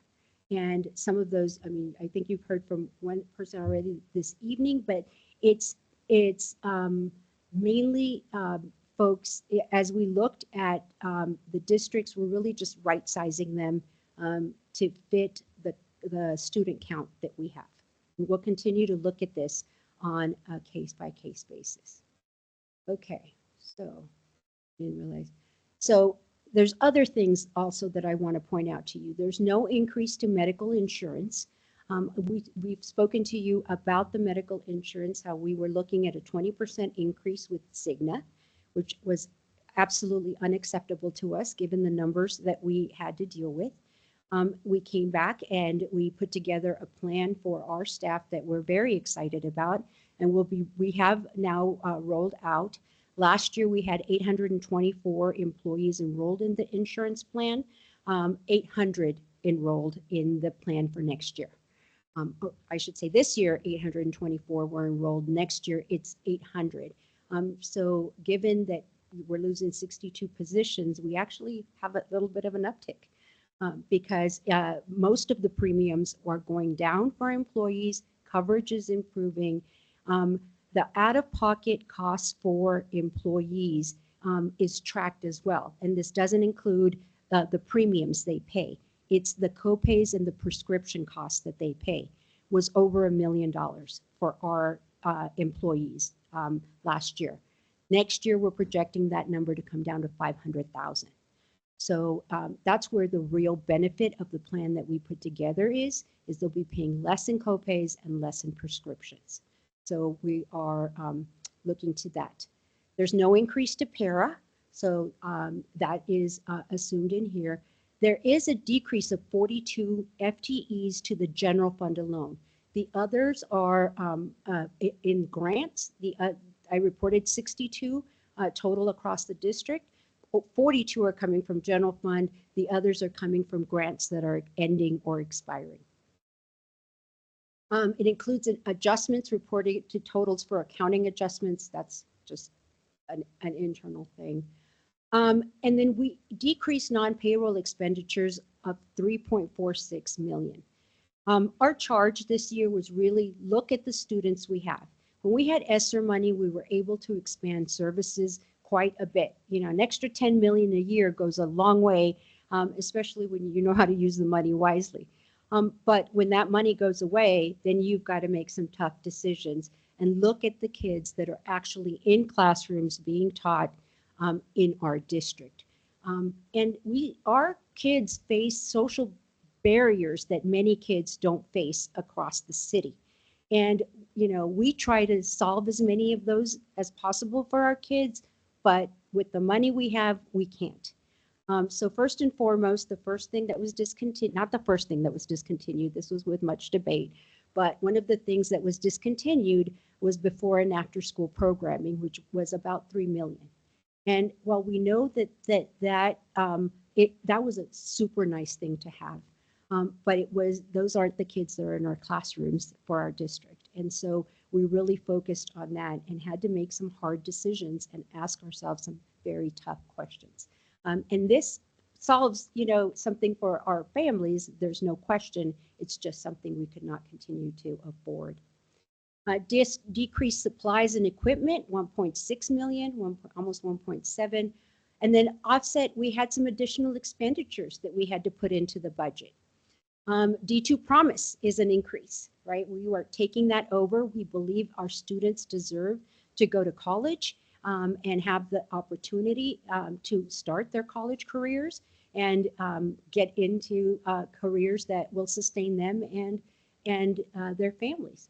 Increased purchase services for FTE filled by contract services, and increased purchase services for substitutes as well. Although I'll tell you that, well, more money went into this, it was based on trend. I'm thinking that we are going to do much better than that because our recruiting efforts I shouldn't say I'm not the one out there recruiting. Our HR folks and are the ones out there recruiting. That's the second time today I take credit for something that has nothing to do with me. So I apologize about that. But okay, so just general fund revenues, you can see that the majority of our funding comes from the state. Federal revenue is only a small percentage. But what happens at the state level is 76% of our budget. And that's why I'm grateful to be in this district, because we are very proactive about making sure that we get in front of state legislatures and that they know what is going on in our district and how every bill that's proposed affects us, negatively or positively. So huge kudos there. Local revenue is only 23%. And that's just because the property values in our district are different, are lower than in some other places. Some districts can pass a mill levy override and it's worth 80 million. We pass one and it's worth 9. So there's just a difference. It is what it is. So total revenue, 182, almost 183 million. Total revenue less transfers out is about 128 million that we have to run our schools and our districts. Okay, so expenditures, 133 million total expenditures. And you can see about 76% comes from salaries and benefits, or salaries. Another 19% comes from benefits. And so that's why we couldn't take a 20% increase in health insurance. You'll see from this pie chart that we really focus the dollars on those folks that are teaching our kids.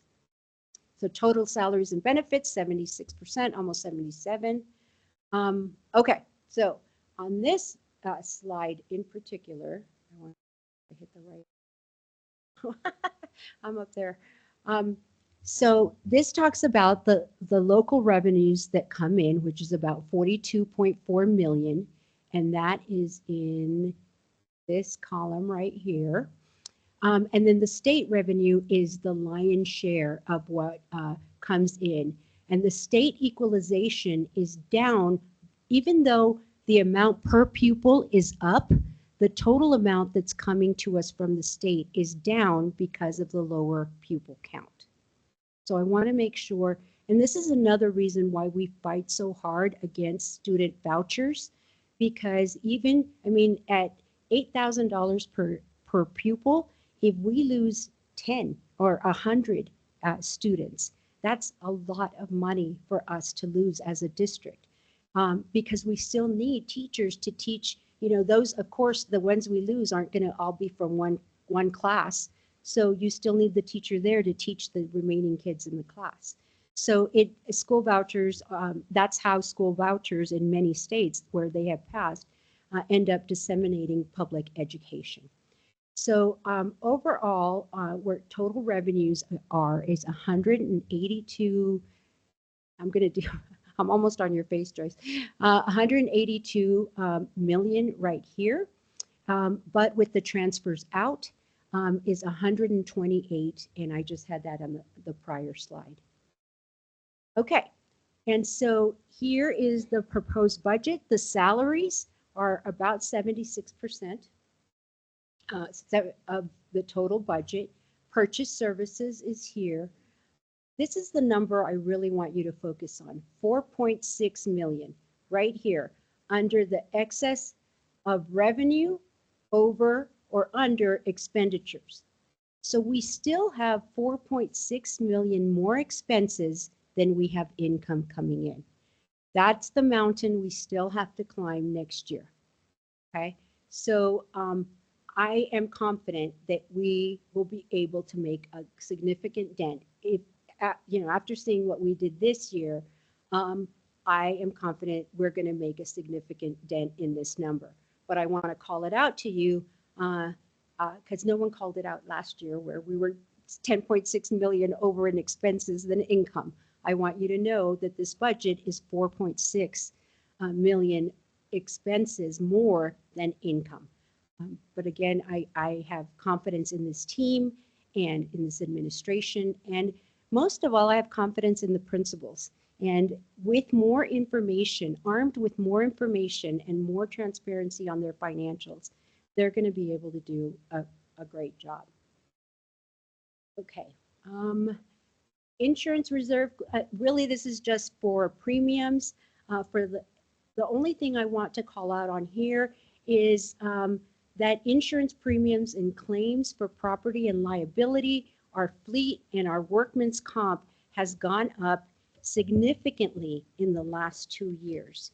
And let me catch up with this because I didn't put the number in the presentation, but I do have it. That number is, it has gone up by 37% or $824,000 in the last several years. And so this is one area where we're definitely planning on focusing on with our safety committee, because if we can save, you know, teacher salaries, you know, $824,000 a year increase over what we were doing just a couple years ago is significant. So we definitely need to focus on workman's comp and making sure that our insurance premiums and claims for property and liability stay at a minimum. So that's the nutrition services fund that we continue fund balance reduction in accordance with CDE spend down. We actually get an audit for our nutrition services at the end of this year. And so that'll be our single audit.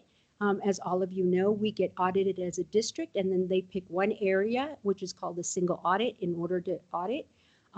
Last year, it was the ESSER funds. This year, it's nutrition, and we think we're in good shape for that. I hope I don't have to eat my words. CDE guidance to maintain less than 90 days expenditure in the fund balance. We now may retain up to 120 days before a spending plan is implemented. Just wanted to let you know of that change. That is in our favor. So for the most part, this is good news. Okay. Designated purpose fund. We reduced our expectations for funding levels for title grants. That was under the guidance of CDE. They told us you should budget at least 15% less in title money next year than you got this year. So the 15% is what we budgeted. 15% less next year. If by some miracle that comes back at 10% less, then we'll get back some money. But this is this budgeting process is very, we're conservative on the income side, aggressive on the expense side, so that there's elasticity in the budget. I describe it as my Thanksgiving Day pants. It's got to have some stretch, right? So if income comes in better, that's great. If expenses come in less, that's even better. And that's the goal. Okay, these are just designated purpose. Mainly, these are grants. This is down by almost $12 million. That is being driven by the other grants, which is the very last line before the total expenditures line. And this just means that we had best grants at our charter schools that they will not have, that we will not have again this year. So I just want to point that out, why this is so low. Okay, pupil activity fund. These are the funds that are raised and deposited at the school level, and they get to use this for their special events and things like that. So we track that as well. Bond redemption fund. This is for our debt service. We have a bond that we have to pay our debt service on. Building fund, we're estimating about 700,000 remaining funds for this year. And then we have to complete some existing projects. I now have operations reporting to me directly, and we are working through this. And then partial funding re-roofing projects budgeted in the capital reserve fund for next year. We have some roofs that need replacing, and we have to get to them because it's been long overdue. So it's really about pre-planning and doing the things that are needed, but still trying to do the best. Like I said, do the most we can with the dollar. Okay, and this is the building fund.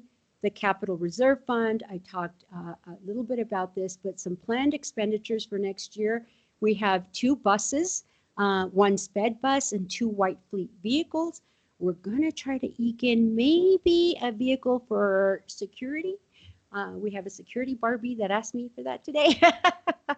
But we also have a comprehensive facility plan and standing repair items. And then our grounds. I talked about the re-roofing projects and some boiler replacements we need to do at schools.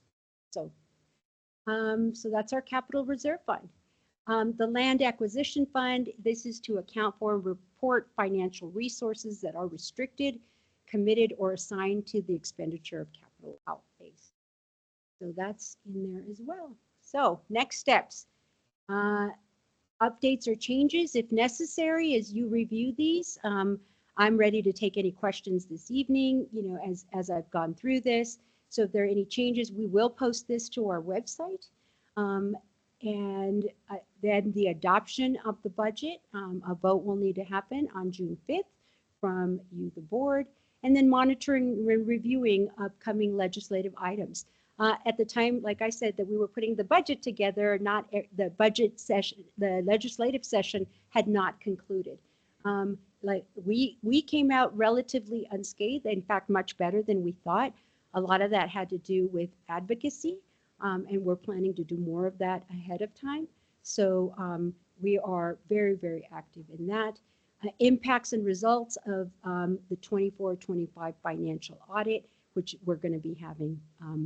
We are now that we're finishing up budget season, it's time for audit season to start. It's never ending. And then, of course, like we started this year, we will do a January 2026 mid-year modification budget. And it just makes sense because our true up for our pupil count happens in December. So because of that, then we know. One of the things I didn't mention is as we went through this new budget process, things in operations and kind of some of the things I talked about that we have to update for schools, the re-roofing, all of that is now planned in months. So all that work doesn't start all at once. And then we get the mid-year budget increase, and now we don't have money or we're way under because we had to modify down. And that it's now planned in months so that we could, you know, we know what is in the later part of the year and what's in the beginning part of the year, so that if we do have to make some adjustments from a financial perspective, we're able to do so. So it's just about how you plan the money and how you use it. So that's it. I'm open for any questions. Is anyone still awake? I'm still awake. I just want to thank you very, very for the presentation and the hard work. The entire team has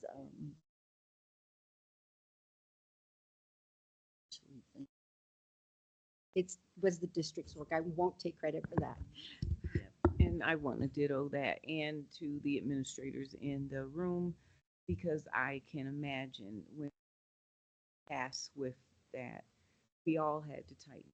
And I just applaud her Hansel from tighten that belt top down. So thank you all.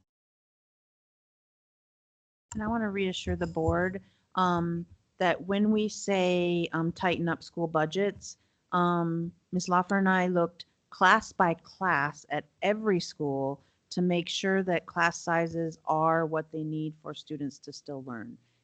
This is not taking class sizes to even 30. This is still our low class sizes in low 20s. We and looking at what each school, I mean, we look at class by class what that staffing needs to be to make it very individualized and make sure that the schools and the students have the supports that they need. And so I have no doubt that the positions we've eliminated or moved around, we still will have high quality instruction in all of our schools.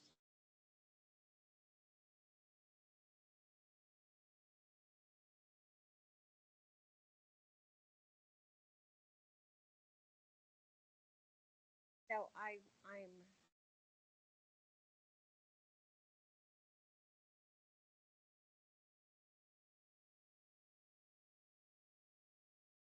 and I'm not able to identify. I didn't call it out, but I will. I can update this to it was not, it was at 13%. It was 13%. Tabor requires us to have 3% in reserves. And we're well, we're well above that. You guys voted that we could bring it down to 10, which means 7% reserved required by the board, 3% required by Tabor. So we're at 10% reserve. And the reason I didn't call it out is because it is in the reserves. If you look under the general fund, yeah, where it says there is, I believe it's 27 million in our reserve. It's that our reserve is going to end the year at 30 million. It will be at 27 million at the end of next year, and that's because we have more expenses than income coming in. So that's why we can't keep eating away at the reserve, because at that rate we won't have reserve. But it's included in that number. In prior years, that was the only amount that was allocated for reserve. And like I said earlier, I'm about full transparency. I would rather show you the total amount that we have in savings, which is 30 million now. It'll be 27 million at the end of next year. But that more than covers the 10% required by the board. I'll just say, to follow up on that, in talking to other districts, many of them are emptying their reserves or really hitting their reserves instead of making some of the tough decisions we've made. And so they're not going to be able to do that forever. And I'm just proud of the work that we've done, because we didn't just say everyone cuts 10%. We really strategically decided where can we take the cuts, or where can we tighten, and where do we have to, some places even increase, because that's what we need there. So very strategic and personalized to ensure all students have what they need. It's kind of like fixing it while it's, as you sail the ship. Like Dr. Berhansel said, our IT went up, department budget went up just because we started on a cycle. When ESSER came, all new computers, but now those are outdated and we've got to replace them, and there's a replacement cycle now happening. I knew that we had approved to use that reserve. I was just. Yeah, and I can email it to everybody. It's part of that 27 million though. Okay. Yeah, I can separate it out. Okay. This was way more transparent, clear, what we've had historically. So thank you for presenting in this manner, so we have great understanding of what we would taking action on for the next meeting. So with that being said, if there's no further questions, thank you so much again. Thank you.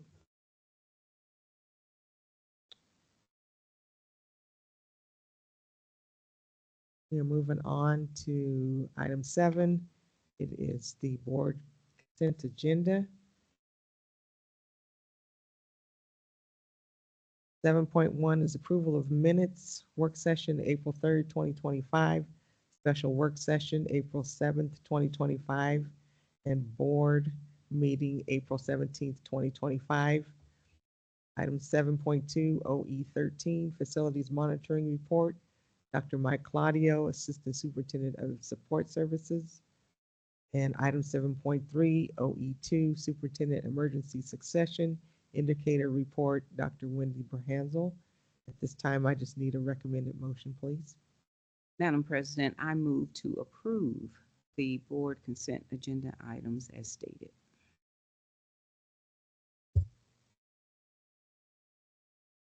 Second. Motion to approve the board consent agenda items as stated by Dr. Pam Robinson, second by Ms. J.J. Frazier. All those in favor? Aye. Motion approved. On to item 8, Superintendent Consent Agenda. 8.1, it is the May 2024 Personnel Report and Comparison Report. Item 8.2, the quarterly financials. Item 8.3, I just need a recommended motion. Madam President, I move to approve the superintendent consent agenda items as stated. Motion to approve the superintendent consent agenda items as stated by Dr. Robinson, second by Ms. J.J. Frazier. All those in favor? Aye. Item approved. Item 9, monitoring board performance is the annual work plan. You can see that we're getting to the end of the spring agenda, the annual work plan, and the other one is attached as well, the one for 25-26. Does anyone have any questions? Thank you. Going on to item 9.2, it is legislative updates. I will be part of 3 different legislative summaries in the next week, and so from there I'll give you a summary of what is affecting our district most. Also, AASA, part of the advocacy group at the national level, and there are some things coming down, particularly the Senate just changed the rules around E-rate and said we can't use E-rates for certain things. For us, that's a big thing because we can't use E-rate for wireless. So we'll have to figure out other ways to pay for it, but making some of the things harder to get funding for. And so as we have more of those items, I'll give particulars. And the last thing is in August, we will be planning a legislative meeting with our local city council and our state legislators to advocate for what we need. As a team, we already have a couple ideas for bills we would like them to run on our behalf because we want to be proactive instead of reactive of what we're asking them. State. Thank you, Dr. We're going on to item 10, to executive session. 10.1. I want to read this, please. Madam President, I move that we go into executive session as authorized by Colorado Revised Statute 24-6-402 4B and FI to confer with legal counsel Catherine Ritchie Rapp and receive legal advice with respect recommendations for non-renewal of specific probationary teacher contracts. Included in the discussion will be Dr. Wendy Burhansel and Pam Aragon. Following people will be attending the executive session: J.J. Frazier, Dr. Pam Robinson, Joyce Salazar, Corey Williams, Michelle Wilson. At this time.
Time now is 8:44 p.m. Board will reconvene into regular session after 18 minutes and 50 seconds. Board members returning: Pam Robinson, Ms. Joyce Salazar, Michelle Wills Hill, J.J. Frazier, Mr. Corey Code, the Wendy Brown, General Counsel Catherine Ritchie Rapp. This time, I just need a independent motion, please.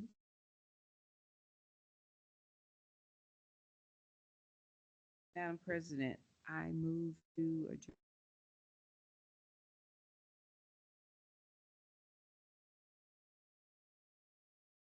I'm sorry, I didn't see. That did not. Apologies for that.